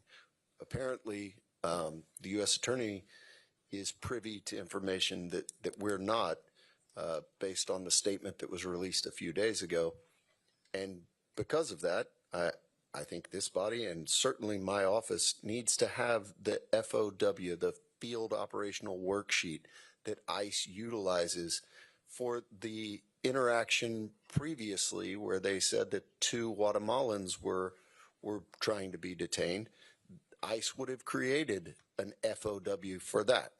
They would have supplemented that FOW after the initial interaction with the 2 Guatemalans, which I want to be real clear here, would have had the license plate of the white van that they were actually looking for. Because if you're just going to try to knock down a white van in the east end of Harris County, Houston, you're going to be busy. So they had the license plate number, which completely cuts against the stated reason for the stop. So we need the FOW, we need the original, we need the updated one, then we need the I-213, which is their offense report when they make an arrest and detention, which occurred this day. So we need to see every iteration of that as well. And these are standard things that we get from every law enforcement agency that we're investigating. Thank you, DA. I want to just encourage you and implore you to continue to fight to get every piece of information. This is an out-of-control agency. This is an out-of-control administration. And this agency has no credibility. How do we know that? I'm reminded of the case in Chicago with Miramar Martinez, where ICE agents shot her 5 times. 5 times, and she survived. And what did they say then? Very similar things. Oh, it was the person in the car who rammed us. But all of a sudden, there was video footage, audio footage, text messages that showed it was actually the agents. As a matter of fact, the officers were bragging. One said, I fired 5 rounds and she had 7 holes. Put that in your book, boys. These are the agents. The response was, you're a legend. Another officer responded, say, beer's on me when I see you at training. And even their leadership, when asked if they supported this, said, big time. This is the agency we're talking about. This is not the agency that has the hiring standards that the Texas Rangers has or local law enforcement has. And this is where we owe an apology to the Salgado family, that this government has failed you, that this agency has failed you, that this administration is out of control, and there we're going to continue to fight for justice, and we have to fight to take away the funding for ICE to start. And with that, I yield back. Thank you, Congresswoman. We will now hear from Congresswoman from the state of Oregon, Congresswoman Andrea Salinas. Good morning, and thank you, Chair Thompson and Chair Espaillat, for convening this, and thank you to all the witnesses, but in particular, thank you to the Salgado family. Thank you for being here. Thank you for sharing your story. You've been incredibly brave. My dad grew up in Texas. He was an immigrant, and I saw him in your story. And this has been all of this entire out of control ICE, CBP, administration, agencies has been a very difficult time. But I am here 2,200 miles away from my hometown to let you know that I care and I'm going to fight like hell until we get justice. This is not okay. Mr. Proaño, I want to start with you. You mentioned in your statement a mortality rate that is increasing. It's at its highest rates in detention centers. It's at an all-time high is what you said. That means people held in ICE detention are dying. And the district attorney, Tier, you mentioned that 4 witnesses from the work crew are all in ICE detention. So I don't know who wants to answer this. I have 2 questions. Do those witnesses have access to attorneys of their own in the event of abuse or an untimely death of those witnesses in ICE detention? And number 2, I think that is to you, Mr. Proaño. And number 2, my second question, can you explain why this is so problematic to the well-being of the witnesses and to the success to achieve justice? Representative Salinas, in most cases they do not. When they're put into detention, sometimes they're moved from location to location, making it difficult for the families to actually even get into contact with them. In some cases, especially in Texas, they're very quick to move them from Texas to Louisiana, for example, putting them further and further away from legal counsel representation and even their own family members who would be there to support them too. And very sadly, the cost to actually have legal representation, given that the entire system is overwhelmed, immigration legal service organizations are literally stretched to full capacity. And the legal community that's there that can provide service, sometimes it is getting exceptionally expensive. It used to be $2,500 to $5,000. Now they're asking for $15,000, $18,000, $25,000 or more for representation in cases where they don't even have all the facts. So very sadly, our biggest challenge is getting lawyers for these detainees when they need them most. And now, DH here, why is this so important to the case? These are the three unbiased eyewitnesses that we have, period. When you think about the conditions that anyone that's incarcerated is under, but people that are incarcerated in that detention center specifically, they're on a different sleep schedule. They don't get the same level of sleep. They're displaced from their families. They are not able to memorialize what they saw and what they experienced in the same way that they would be in a sterile interview room. They are under a different set of stressors because they don't know if they're going to wake up tomorrow in this country. So all of these things go into the veracity of the statements that they're able to give to us, the ability to speak freely, which is one of the biggest concerns that we have. These aren't lawyer rooms that you think of even in the Harris County Jail that don't have recording devices. We have no idea who's listening when they're giving these statements. So the fact that they're still in there is extremely concerning in our ability to really interview them and get what we need. Mm-hmm. Thank you again. I'll be respectful of time and yield back. Thank you, Congresswoman. We will now hear from the Congress member from the state of New Jersey, Rob Menendez. Thank you, Chairman, and thank you to all of our witnesses for being here today, especially Mr. Salgado Araujo's family. I can't begin to imagine how incredibly painful today's discussion must be for you. And I want you to know how grateful we are that despite that pain, you are still choosing to share the truth with the American people, a truth that we will carry with us forward back to D.C. and back to all of our districts. We're here today because a family lost a husband, a father, and it was entirely preventable.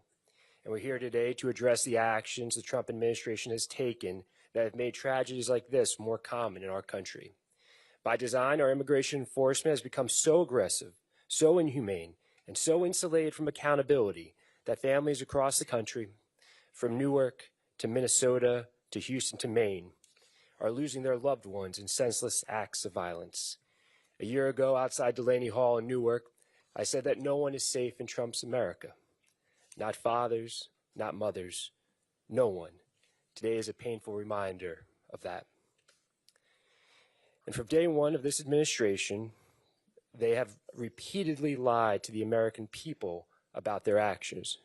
Mr. Perano, when someone is killed by federal law enforcement personnel, including ICE agents, should the American people be able to trust the government's account of that incident? Just yes or no? Yes. And why is that so important? It's so important because it's the transparency piece of it. We don't really know who these folks are. They're masked agents, for example, with no identification, no credentialing at all whatsoever, riding around in vehicles that are unmarked at the end of the day. But that's not what happened here in terms of being able to trust the government's account. Before any evidence was made public, before Lorenzo, Ronaldo, and their family had even been notified, let alone received answers, the Trump administration was already rushing to justify the killing with contradictory narratives that vilified the victim, their father. DHS initially claimed that Mr. Salgado Araujo was the subject of a targeted immigration enforcement operation before later acknowledging that he was not the intended target after all. District Attorney Tier, just yes or no, does the fact that DHS immediately provided a rushed and inaccurate account of what happened call into question the administration's credibility? Yes. I agree. And time again, we've seen the Trump administration bend the truth to justify fatal incidences and other acts of violence. After agents killed Renee Good in Minnesota, DHS claims she, quote, weaponized her vehicle as an act of domestic terrorism, despite clear video evidence that showed otherwise. District Attorney Tier, from your perspective, are these instances of misinformation isolated? I can speak to this one, and it is extraordinarily concerning the number of different versions that came out prior to anything. And as someone that is an American, I've seen the same thing happen in Maine. I've seen the same thing happen in Illinois, and I've seen the same thing happen in Minnesota, among others. So I would say from just a layman's perspective, no, they're not isolated. Thank you. When there's a broader pattern of the federal government using misinformation to avoid accountability and shield federal agents from scrutiny, it's not just the truth that suffers. Mr. Perano, if federal agencies know that the president and his administration will lie to cover up their misconduct, does that create a culture of impunity around the use of force?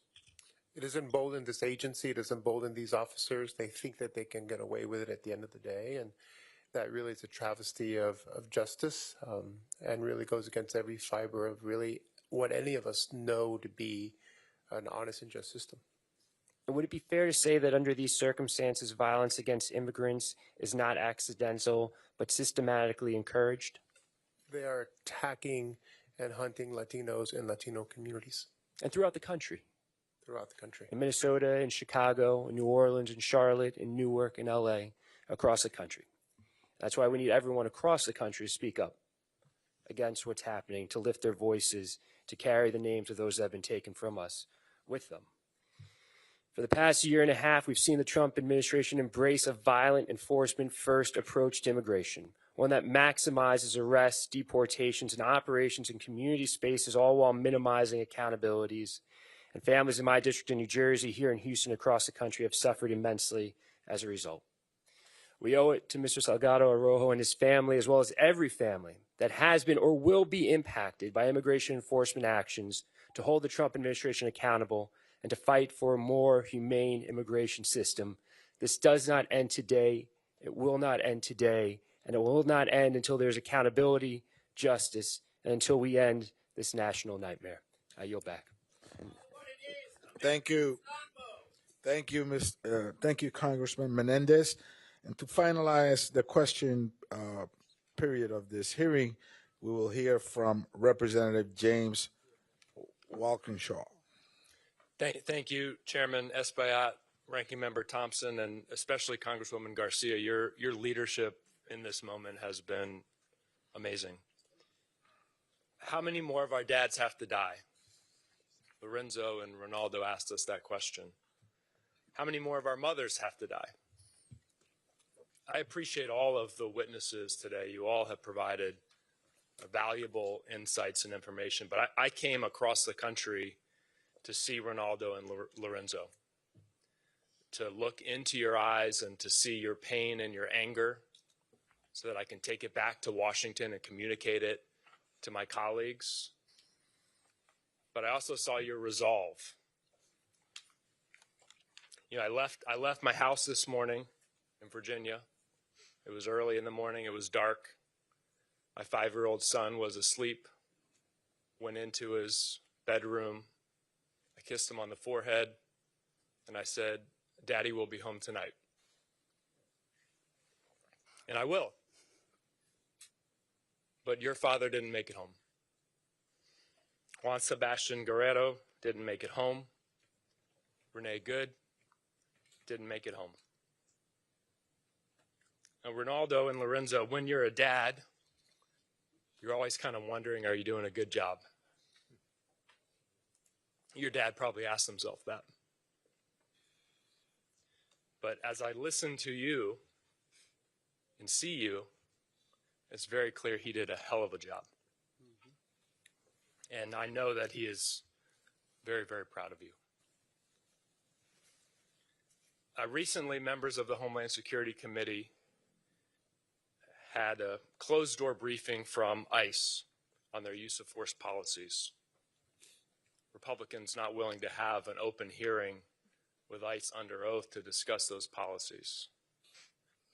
But one of the things we learned, astoundingly, to me at least, was that from January of 2025 to today, 18 months, only one single solitary ICE officer has been disciplined for violating their use of force policies.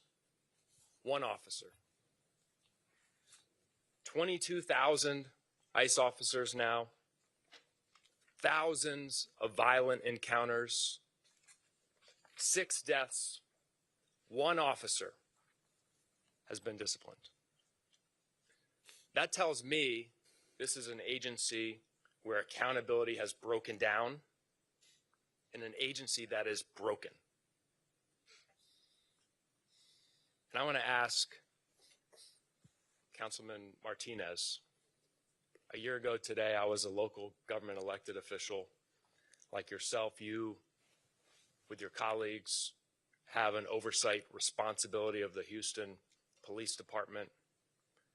Does that sound remotely plausible to you? That there can be 22,000 officers involved in thousands of encounters, many violent, that only once an ICE officer could have violated the agency's use of force policies in 18 months? Congressman, no. The Houston Police Department is a professional, trained organization, and something like that would not happen locally. And if the chief of police of the Houston Police Department came before your council and said that, what would you say to him? We would definitely be putting limitations on what he can do.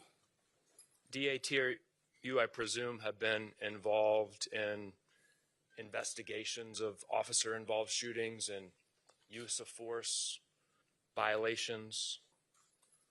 What do you think about that? 22,000 officers, one disciplined by the agency in 18 months. As Councilmember Martinez said, the HPD is a good example. There are almost 6,000 sworn officers there in an 18-month period through an academy that is so rigorous, through a training program that is rigorous. We see more than that come across criminally in the DA's office because the agency holds those officers accountable and they strive for accountability. It stretches everything beyond comprehension to suggest that just once there's been an issue. Okay. Thank you both. Lorenzo, Ronaldo, thank you for your courage, for your voice in this important moment. You are doing an incredible service to your nation, and I thank you for it. Thank you, Mr. Chairman. Thank you, Congressmember. This ends the question period of this hearing. We want to thank the witnesses that came forward today. We want to thank the community for coming out and your steadfast support for this family. And with that, we will hear closing remarks from Congresswoman Sylvia Garcia. Thank you, Mr. Chairman. And I, too, want to thank all the witnesses today and, of course, thank them for their honesty, their courage, and your willingness to share your story, especially Mr. Salgado's sons. Share them with Congress and with the American people. I also want to thank every member of the community who is here and for supporting this family as we go through this process. I want to thank also Judge Lena Hidalgo and the entire county team headed by our former colleague, Erica Lee Carter, who is now the county administrator. Thank you for hosting us today and handling all the logistics. I want to thank Mayor Whitmire, who's still with us here today, and has been through a greater part of this hearing, because it's really going to take all of us working together. Today is just one hearing, but it's not the last hearing. Today was about making sure this community knows that no one will ever forget Mr. Salgado, and that we're not going to forget all the other deaths under the custody, or in the control of ICE. Throughout today's testimony, we heard difficult stories, but we've also heard about fear in the community. We heard about uncertainty. We heard about families whose lives has been changed forever. I wish we had also heard from ICE and the Department of Homeland Security. But unfortunately, as I said earlier, they chose not to come testify, and they've also chose not to answer any of our questions in writing, and we've introduced those letters into the record. But their absence does not erase the questions that have been asked today. It does not erase what happened on July 7th, and it certainly does not erase Congress's responsibility to pursue the truth. The people of Houston deserve answers. They deserve transparency. They deserve accountability. To the Salgado family, I want to say again, thank you. I know that no hearing can lessen your pain. No hearing can bring Lorenzo back. But your willingness to share your story has ensured that his life will not be reduced to a statistic or forgotten in a government report. This is the beginning. We will continue demanding documents, seeking testimony, and asking the questions of all the federal agencies involved, especially those who have refused to answer. And we will continue standing with this community because accountability has no option. Transparency is not optional. The Constitution is not optional. We owe the Salgado family the truth. We owe the community accountability. And we owe future generations a government worthy of the public's trust. I now want to also thank Ranking Member Thompson and Chairman Espaillat and all my colleagues who came from across the country and everyone who participated today. Again, this hearing is not the ending, but our work is also continuing. We will seek justice for Lorenzo Salgado Araujo. We will continue fighting for accountability, and we will continue standing with the people of Houston and this family until justice is done. Thank you, and the hearing is adjourned.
they should do with that? They can't hold one. They don't. You don't want them to have a stand. They should have a stand for it. We have a stand. You have a If stand. we could, okay, awesome.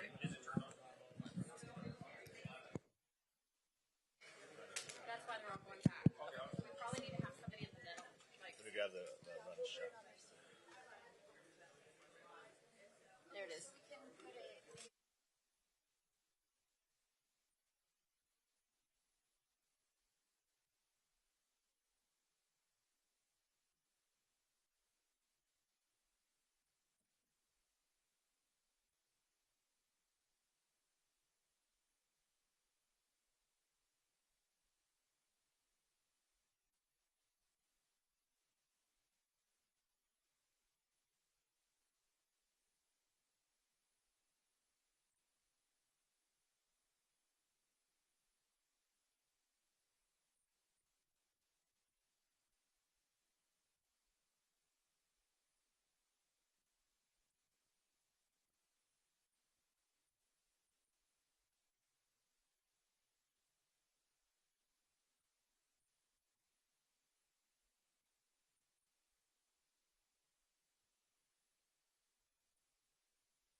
There? Okay, awesome. Thank you.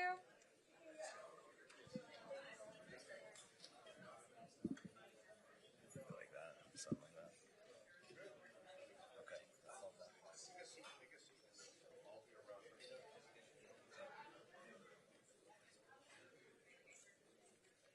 Do we want to pick these up as well? No.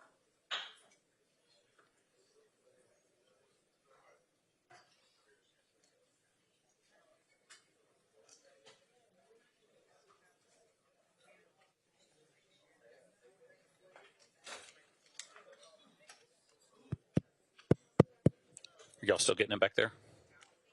Audio back there?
were telling me you were thinking about me.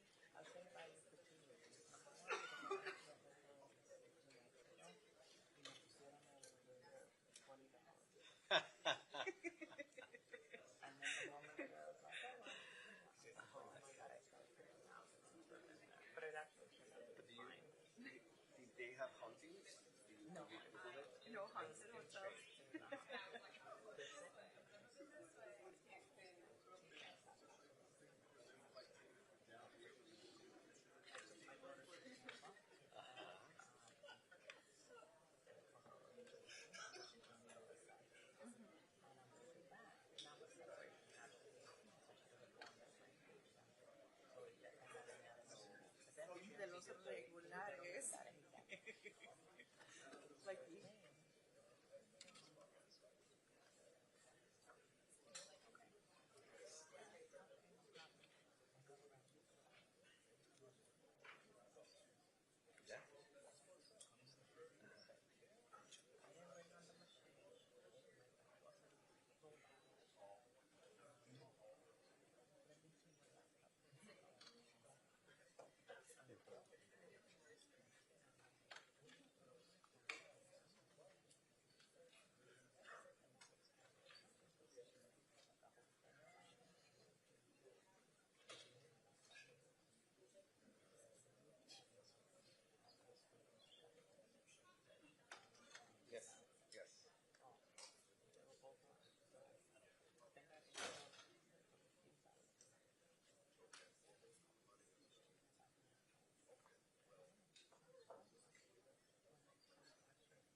to see you again.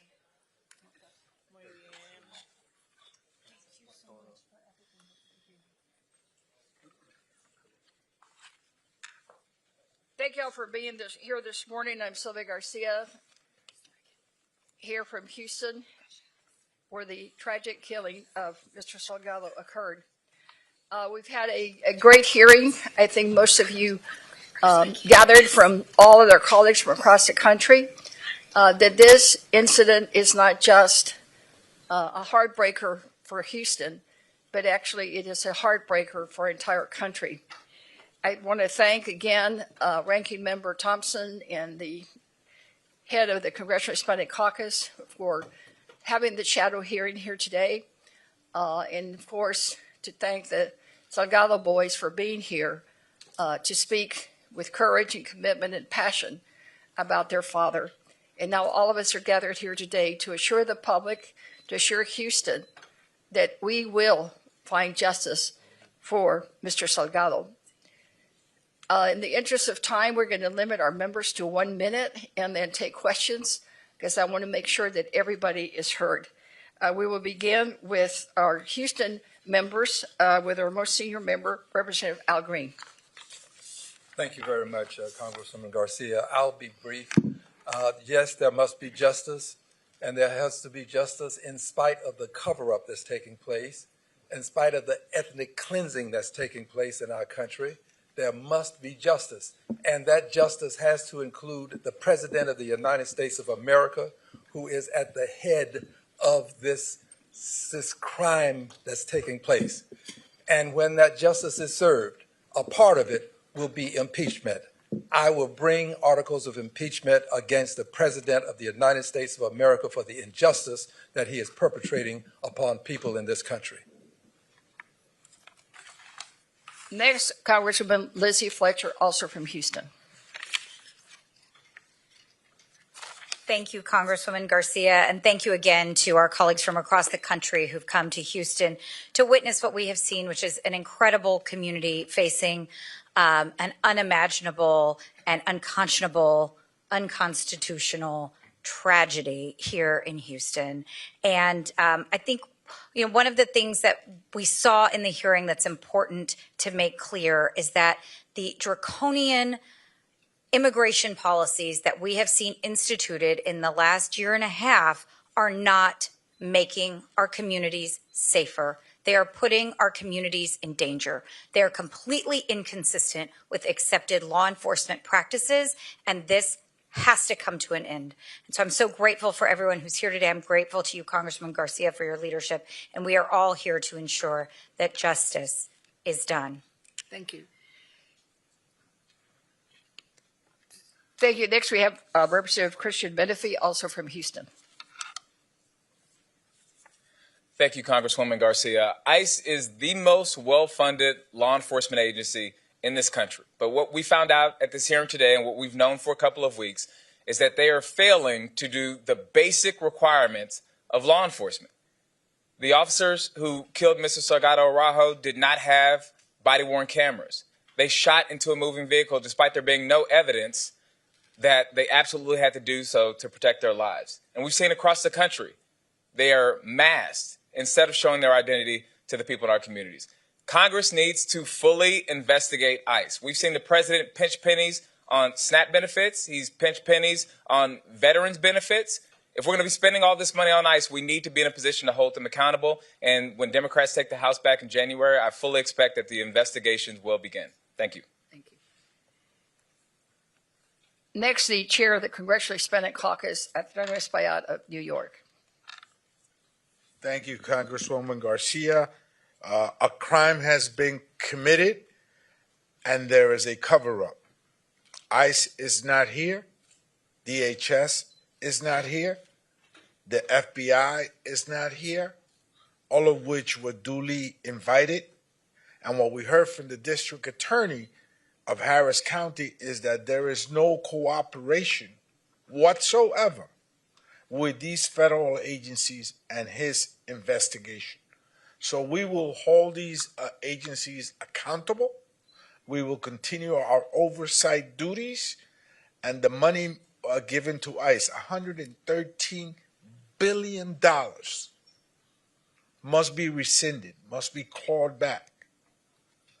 This is a horrendous injustice. Thank you. Next is Representative Barragan of California.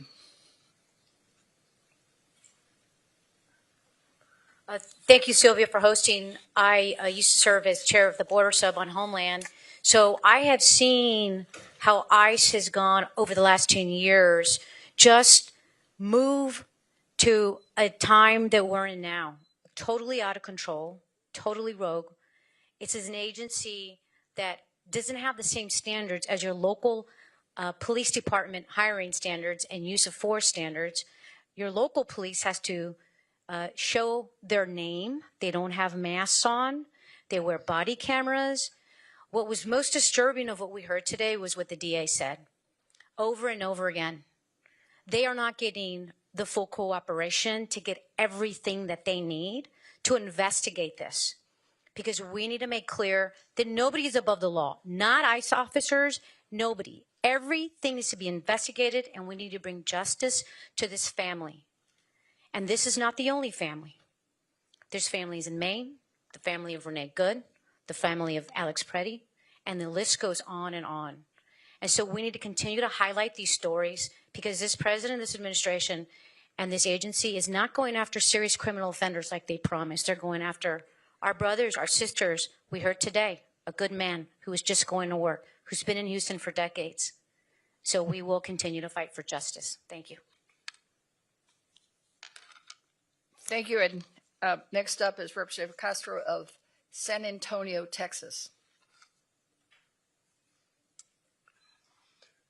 Under Donald Trump, ICE has become an abusive and rogue organization that I believe should be disbanded. There has been brutality on the streets. We have seen American citizens killed, as well as good, hardworking people like Lorenzo. We've also seen a brutality inside the prison walls of places like Dilley and Carnes and Pearsall and detention centers across the country where others have died as well. We're living in a very ugly time because of Donald Trump's mass deportation campaign. The question is, what will we do about it? Will there be justice for Lorenzo and others? And will there be accountability for those who have violated and broken the law? The answer must be yes in our country. And I look forward to working with all of my colleagues to pursue it. I think in this room, it's probably a unanimous yes, Congressman. Next up is Andrea Salinas. Representative Salinas is from Oregon. Well, good afternoon, and thank you to my colleagues for bringing us here today. I am Andrea Salinas from the great state of Oregon's Willamette Valley, and I'm here today for the Salgado family. I'm here to say sorry that their government could not protect their father. Not only could they not protect him, they killed him. This is happening too often, and we learned today that only one ICE agent has been investigated, yet we know of 8 killings. This is not justice. That is why we're here today. In the short term, it means events just like this, to raise awareness, to let community members know that we have your back, that it is okay to go to Mass. It is okay to go to the grocery store. It is okay to go to school, to be a family, out in public, to go to the parks. We have your back. In the medium term, it means making sure that we pass legislation that actually helps to protect the civil rights of Latinos across the country and of our communities. And in the long term, it means these investigations that have to take place. They have to take place when Democrats are in control, when we hold this administration accountable, when we hold CBP accountable, when we hold ICE accountable. We have passed so many measures to pull back the funding from ICE. And let's be honest, our Republican colleagues keep funneling them more and more money. And as was said earlier, they are the largest law enforcement agency and the most funded law enforcement agency in this country. This has to stop. Yes, it must stop. And joining us in that effort is Congressman James Walkinshaw from Virginia. Thank you. I came from Virginia today to show my support for Congresswoman Garcia, for the people of Houston, and for the Salgado family. And the American people will never see exactly what happened to Lorenzo Salgado Araujo because there's no body camera footage. But every single American has the opportunity to see in the eyes of his sons the pain and devastation of this reckless, out of control mass deportation agenda. And that pain and devastation exists in the eyes of families in every corner of the nation, including my home in Virginia. And that's why we're here today saying enough is enough. It is past time to end this violence, and we're going to take that message back with us to Washington. Thank you. Next, we have Representative Menendez of New Jersey. Thank you, Sylvia, and thank you for organizing this forum. Thank you to all of the Texas delegation that were here today. Thank you to Chairman Espaillat and all of our colleagues. I'm Rob Menendez. I come from New Jersey's 8th Congressional District. I've been to field hearings in Minneapolis after the killings of Renee Good and Alex Preddy. I've been to field hearings in Newark to combat what's been happening there at Delaney Hall. My plea to the American people is don't wait for this to happen in your community. Speak out now. The best time would have been yesterday, but speak out now because this is not who we are as a country. And this will arrive at our doorstep, whether we acknowledge that or not. It will impact us directly or impact those that we care about. I had a look into the eyes of 2 young men who lost their father. That should not be happening in our country at the hands of the federal government. And we can stop it. Us here, the elected representatives, will be at the tip of the spear in pushing back against this administration. But the more people that join the chorus of Americans who are saying this is wrong and unacceptable, the stronger we become in pushing back against this and ending this national nightmare and turning the page on the darkness that we have seen. And we're going to keep showing up until we turn that page. We're going to keep showing up and engaging with the American people across the country to get us to those better tomorrows, to end this national nightmare. I'm so thankful for my colleagues that I get to do this work with. Thank you. And of course, all of us must join in this effort. And with us today, we also have some of our strong allies that have been with us from the very beginning. I'd like to start with Rochelle Garza, Commission Chair of the United States Commission on Civil Rights. Good afternoon, everyone. Lorenzo Salgado Araujo should still be alive today. His family should be welcoming him home after work, not mourning his death. They should be talking about weekend plans, not protesting for accountability. My name is Rochelle Garza, and I proudly serve as the chair of the U.S. Commission on Civil Rights. Over the past few months, I've heard directly from communities in St. Paul, Minnesota, Chicago, and most recently Los Angeles through the People's Hearings on Immigration Enforcement. It's an effort organized by the Hispanic Federation, the Texas Civil Rights Project, the Miranda Family Fund, and Latino Victory Foundation. And the testimony we've heard is a powerful reminder of why institutions like the Commission on Civil Rights exist. Since its creation in 1957, the Commission was designed to go directly to the communities to document and report on the status of civil rights to the President and Congress. Today, it remains the only independent, bipartisan, fact-finding federal agency with this responsibility. And so I want to thank the Congressional Hispanic Caucus, especially Chair Espaillat and Congresswoman Garcia, for inviting me to listen, to learn, and share what I heard today with my colleagues on the Commission as we deliberate our next investigation. And what I heard today mirrors what I've heard from over 100 individuals impacted by immigration enforcement efforts. I've listened to parents, workers, faith leaders, educators, attorneys, and directly impacted individuals describe how immigration enforcement has changed their lives, how it's harmed their families, and how it's disrupted their neighborhoods. I heard how a father, a U.S. citizen who had filmed ICE activity, exercising his First Amendment rights in St. Paul, found his children fearful of the unmarked ICE vehicle that had parked outside their home.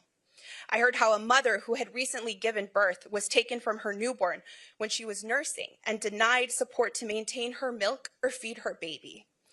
I heard how a U.S. citizen, a small business owner, was beaten and taken by ICE officers despite his pleas that he was a citizen. And I heard how over 300 car wash employees were disappeared in Los Angeles, separating families, traumatizing those who were lucky enough to be released. The reality of what I heard is the same no matter what city I've been in, from St. Paul to Chicago to Los Angeles to Houston. People are being racially profiled and disappeared. The right to protest is under attack, and people are being killed. As a resident of the Rio Grande Valley, immigration enforcement, for better or worse, has been a part of my life. But what we've seen happen across this country threatens the civil rights of all Americans. As of May of 2026, 400,000 people have been taken by ICE. That's left 145,000 U.S. citizen children without one of their parents. And that includes 22,000 children without either of their parents. That's family separation. And as of July 2026, there are 65,000 people detained in ICE facilities. There have been over 50 deaths, 10 suicides, and at least one of those deaths has been ruled a homicide by a coroner. And all of this has been driven by unprecedented amounts of investment in ICE, the Supreme Court's sanction of racial profiling in Vasquez Perdomo, as well as surveillance, the expansion of the surveillance system. The people being impacted are our neighbors, our friends, our fellow community members, our families. And as a mother to two girls, a 2-year-old and a 4-year-old, I am absolutely horrified by what is happening, and my heart breaks for Lorenzo's family. The Commission on Civil Rights exists because civil rights violations cannot be ignored simply because they are difficult or politically controversial. With each tragedy, the calls for an independent investigation into immigration enforcement have grown louder and increasingly bipartisan. These calls have now gone beyond our borders, with the United Nations High Commissioner for Human Rights requesting an investigation into all deaths in ICE custody. The people's hearings on immigration enforcement demonstrated the urgent need for that scrutiny, and it is my hope that our commission agrees to investigate and make clear that civil rights protections do not end where immigration enforcement begins. For Lorenzo's family and for all families whose worlds have been shattered by federal immigration enforcement, there are people that you will never meet that are grieving with you, and they are demanding justice, and we will get it. Thank you.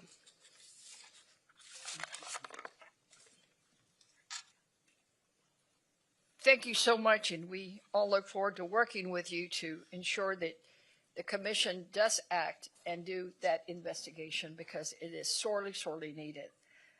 Next up, we have Rafael Colasso, Senior Director of Political Campaigns and Executive Director, Unidos U.S. Action Fund, and Eric Olguin, Unidos U.S. Texas State Director. Thank you, Congresswoman. On behalf of Unidos U.S., I just want to reiterate our serious and deepest condolences to the Salgado family, as we've been all reflecting over these last few weeks. You know, Don Lorenzo was the kind of father, the kind of husband, and neighbor and friend that we all deserve in our lives. And we have to do everything we can. Unidos U.S. will stand with the family and all of our allied partners here and members of the Congressional Hispanic Caucus to do all we can to bring justice for the enclosure for this wonderful family. It's clear that ICE is broken, and we need to do all we can to, first of all, bring justice and transparency into this investigation. It was incredulous to sit in this room today and hear the Houston District Attorney lay out very plainly that there's a pretty obvious cover-up happening in this investigation on the federal level. And so we need to not only bring justice to this and transparency to this investigation, but we have to support the members of the CHC, our allied partners in Congress, our allied partners around the country, to truly rein in this unjust organization in our federal immigration system, so that they go by the same training standards and best practices of law enforcement that every other law enforcement agency across the country abides by. Again, Unidos U.S. Is proud to stand with our allied partners, with this wonderful family, with the members of the Congressional Hispanic Caucus, to call for transparency, accountability, justice, and an immigration enforcement system that abides by the rule of law and truly reflects the values of our great nation. Thank you. Thank you. Thank you so much. And next we have Frankie Miranda, President and CEO of the Hispanic Federation. Thank you. Thank you so much. On behalf of the more than 850 organizations that we represent at the Hispanic Federation, direct service providers in communities who are under attack by this administration, trying to cut the services, essential services to our communities, I want to express my outrage. This is an agency, ICE is an agency that, under the excuse of ineptitude, not having enough resources, not being able to get cameras, not being able to follow the rules, are perfecting a machine of terror. We saw it in the people's hearings in Minneapolis, in Chicago, in Los Angeles, and in many other cities. I want to elevate what Congressman Menendez said. We cannot wait for this to happen in your neighborhood. And that is why national organizations are teaming up with local organizations to make sure that people have the information that they need, that people can be trained as constitutional observers, but at the same time that we can express our outrage. We are all outraged. And that is why we need to continue cooperating Thank you to these 11 members. I wish we have many, many more here, but you are American heroes.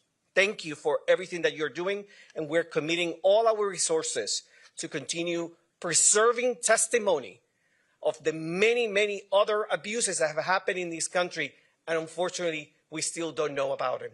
Thank you so much. Thank you. We may be 11, but we're just as angry, outraged, and we're strong and loud. I want to remind you that one of the letters that I introduced for the record was signed by 180 members, all demanding an independent, transparent, top-to-bottom investigation, all demanding answers, and all demanding justice for Mr. Salgado. Next up, we have Catherine Pichardo, President and CEO of the Latino Victory Project. Buenas tardes, mi nombre es Catherine Pichardo, soy presidenta de Latina Victory y estamos aquí para exigir transparencia, exigir responsabilidad, exigir justicia.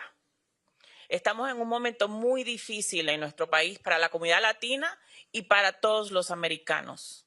Un momento que no podemos desperdiciar, un momento que tenemos que crear comunidades más fuertes, comunidades más resilientes, trabajar unidos, porque tenemos un gobierno y agencias como ICE que están fuera de control. Y necesitamos un Congreso que pueda hacer un contrapeso a lo que está haciendo este presidente y estas agencias. Por eso quiero agradecer a los miembros que están aquí hoy y necesitamos más. Quiero exhortar a toda nuestra comunidad a que este año hay unas elecciones muy, muy importantes para el Congreso de los Estados Unidos. Salgamos a votar. Vamos a hacer nuestras voces sonar y resonar.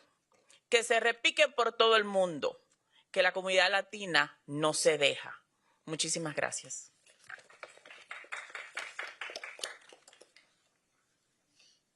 Next we have Diana Isa, Texas State Director, Mi Familia Vota. Good afternoon, everybody. I'm no politician, but I am here on behalf of the community, a community that has really shown up for the Salgado family, but a community that is also outraged by all of the attacks that our communities have seen under this administration. On behalf of Mi Familia Vota, our hearts are with the Salgado family as they grieve this unimaginable loss. Lorenzo Salgado Araujo represented the very best of our community. We stand with his loved ones as they seek truth, justice, and accountability. Lorenzo's death also focuses us to confront a much larger issue. Immigration detention is not intended to be punitive, and a person's immigration status should never determine whether their life is valued. Yet too many people are dying in ICE detention, at least 21 already this year, and too many others have lost their lives during immigration enforcement operations. As we have heard today, ICE and DHS's initial account of what happened to Lorenzo does not align with the reality described by those that were here today. We know now that the 3 eyewitnesses who were in the vehicle have stated that Lorenzo stopped the car, put it in park, and fire was still put upon. This is not an isolated incident. Too often, initial accounts from ICE and DHS are later contradicted by video evidence, witness testimony, or findings in court. Time and time again, we have seen cases where the facts ultimately tell a very different story than the one presented to the public.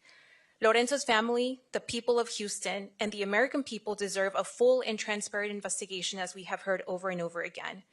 We demand that the eyewitnesses currently in ICE custody be allowed to remain in the country so that they can testify about what they saw, and that ICE fully comply with any court orders preventing their removal. We also deserve to know how the initial public narrative was created and approved. Public trust depends on transparency, and the trust has been seriously damaged. Aggressive enforcement tactics that undermine constitutional rights and due process make every community less safe.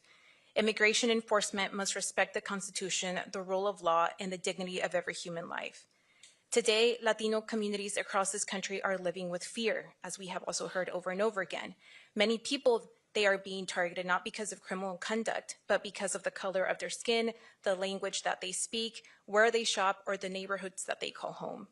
The fear cannot become the defining feature of American society, and it must never become the defining feature of our immigration system. Latino families deserve the same safety, dignity, and equal protection as every other Houstonian. Our community will not be silenced, even if the Trump White House continues to use inflammatory anti-immigrant rhetoric, and we will continue to speak out, organize, and demand accountability. I urge all of us that are eligible to vote these elections. Too much is at stake. And thank you, everybody here, allied and members of Congress, for the support. Thank you. Thank you. That concludes our opening remarks. If there's any questions from the press, either directed to me or to any of the members or allies present. In the pink. Thank you.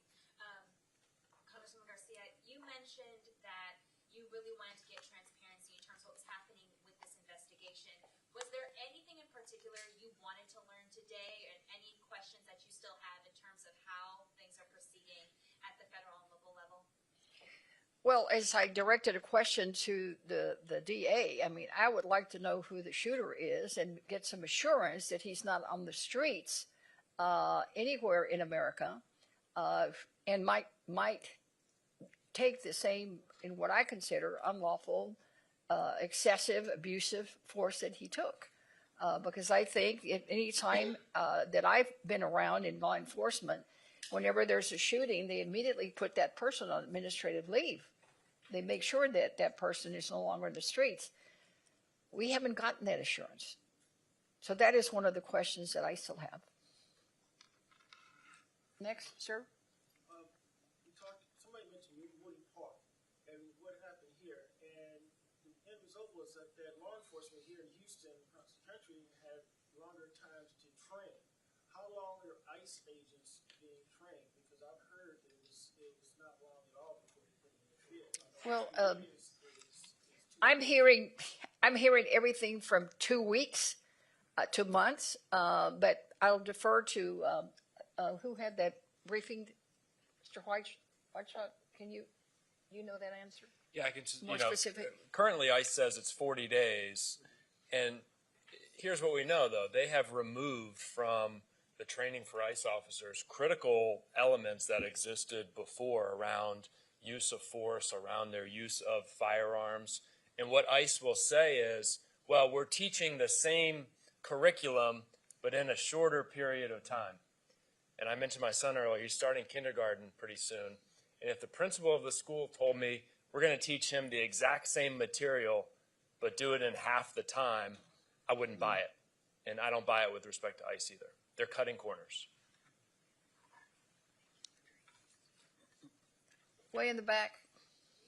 Yes, ma'am. Hi, thank you for having us today. Do you see, given that you all are Democrats here and we don't have any Republicans, and this much maybe bipartisanship in Congress, do you see anything coming from this forum? And were there any pathways that were mentioned today, any elements that were mentioned today that you see in a different legislative, regulatory or other, where you could bring about some kind of form change or whatever for this resolution?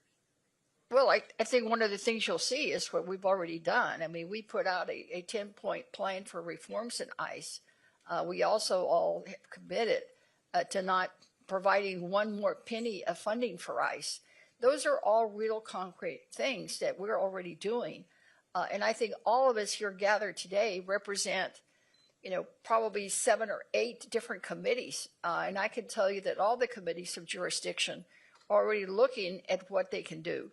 So yes, this will result in more. And as I stated earlier, this is just one hearing. There will be more requests for documents. There will be more. We will keep the heat on.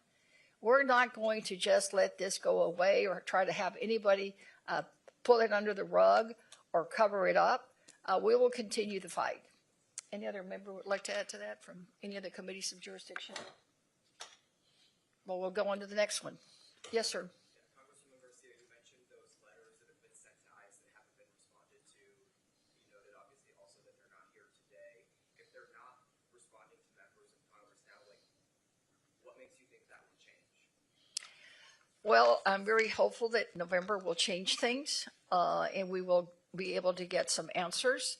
I was, in the interest of full disclosure, I did have a conversation with the acting director of ICE, and that is when he committed that there would be body cameras on all agents in the field by the end of this month. Later, I had a conversation with the Secretary of DHS, Department of Homeland Security. He indicated that was too soon, they needed enough time, so now he's saying 45 to 90 days. So even if we manage to make sure that they do it, that will be, frankly, a big win because right now we have nothing. So I want to make sure that the public understands that it may be small steps, but we will get there because we're not going to get stopped until we get justice for Mr. Salgado and some changes in ICE, period, full stop. Let me add something. Sure. Thank you. The Honorable Benny Thompson was here today. He is currently the ranking member of Homeland Security, the committee in Congress. And as such, he has sent a letter to the head of ICE as well as DHS, I suppose. And in that letter, there were many questions that were asked, but he's laying the foundation for a future hearing. All of the Democratic members on the committee signed the letter.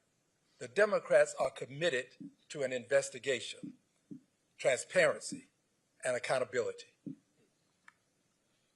Anyone else? Sure. What has changed is that this is a watershed moment for the Latino community. We've had over 175,000 people sign petitions. Financial support has come into the family as well. We have over 300 vigils that are actually planned for Saturday, all around the country itself. And so post-Preddy and post-Ray Nicole Good, folks kind of lost attention to what was happening, but the detentions, the deportations effectively continued. The Latino community is standing up for ourselves. That is what you're seeing here. We're standing up across the country. Over 20,000 people in Houston alone signed that petition, which I delivered to the mayor this morning.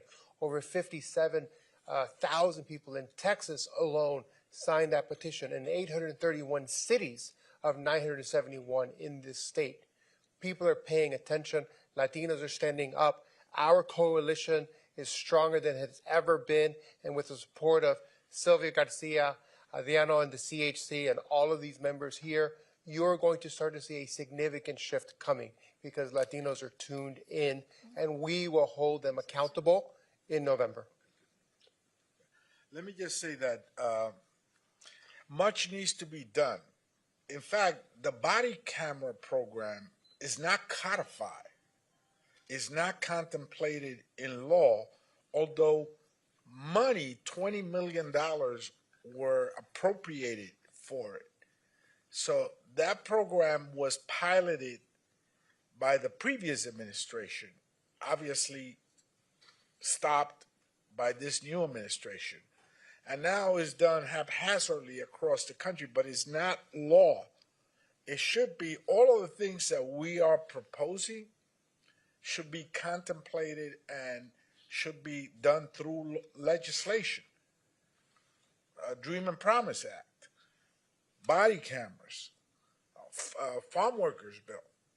All of these immigration-related pieces that are also in a comprehensive bill should also be looked at individually and be codified. We cannot rely on departmental regulation for, let's say, body cameras. It should be mandated by law, and I think that's what we plan to do. Thank you. We've got members with flights, so I'll take just one more question with the red cap. What is the message to the large and growing chorus of people in this country and the world who see ICE as a department that has been baked in hatred and terror and unconstitutionality? Individuals who would like to see the agency go away entirely, given its approach towards people on our streets. What is the message to those folks? I hear a lot about reform. That's why I asked. Well, Well, it starts with reforms. It starts with changes. But I think you probably heard there's been a number of words used during the testimony today, disbanding, retooling, rebuilding. The bottom line is it's got to change. What it's doing now is unacceptable. It's un-American. It's unconstitutional. It's humane, and it's unchristian. And we will work hard to make sure we get that done. Now, what will result, hopefully, will be a just, humane immigration system. People have to remember that immigration, violation of immigration law by in itself is not a crime. It's not a crime. It's administrative law. It's no different than someone who isn't paying their IRS. They're not committing a crime until they're convicted, but they're in violation of an IRS rule. So to me, it's about making sure that we make the changes necessary, and we are all committed to doing that. Very quickly, because we need to adjourn. Excuse me. If the Secretary of what is now War can change the Department of Defense to the Department of War, then I cannot see why we can't change ICE and reform ICE. It can become ICE today and nice tomorrow. Well, with that note, we will adjourn, but of course, some of our members may be available for any one-on-ones or any follow-up that you might have at their pleasure. Thank you. Thank you, guys. Thank you, Congressman.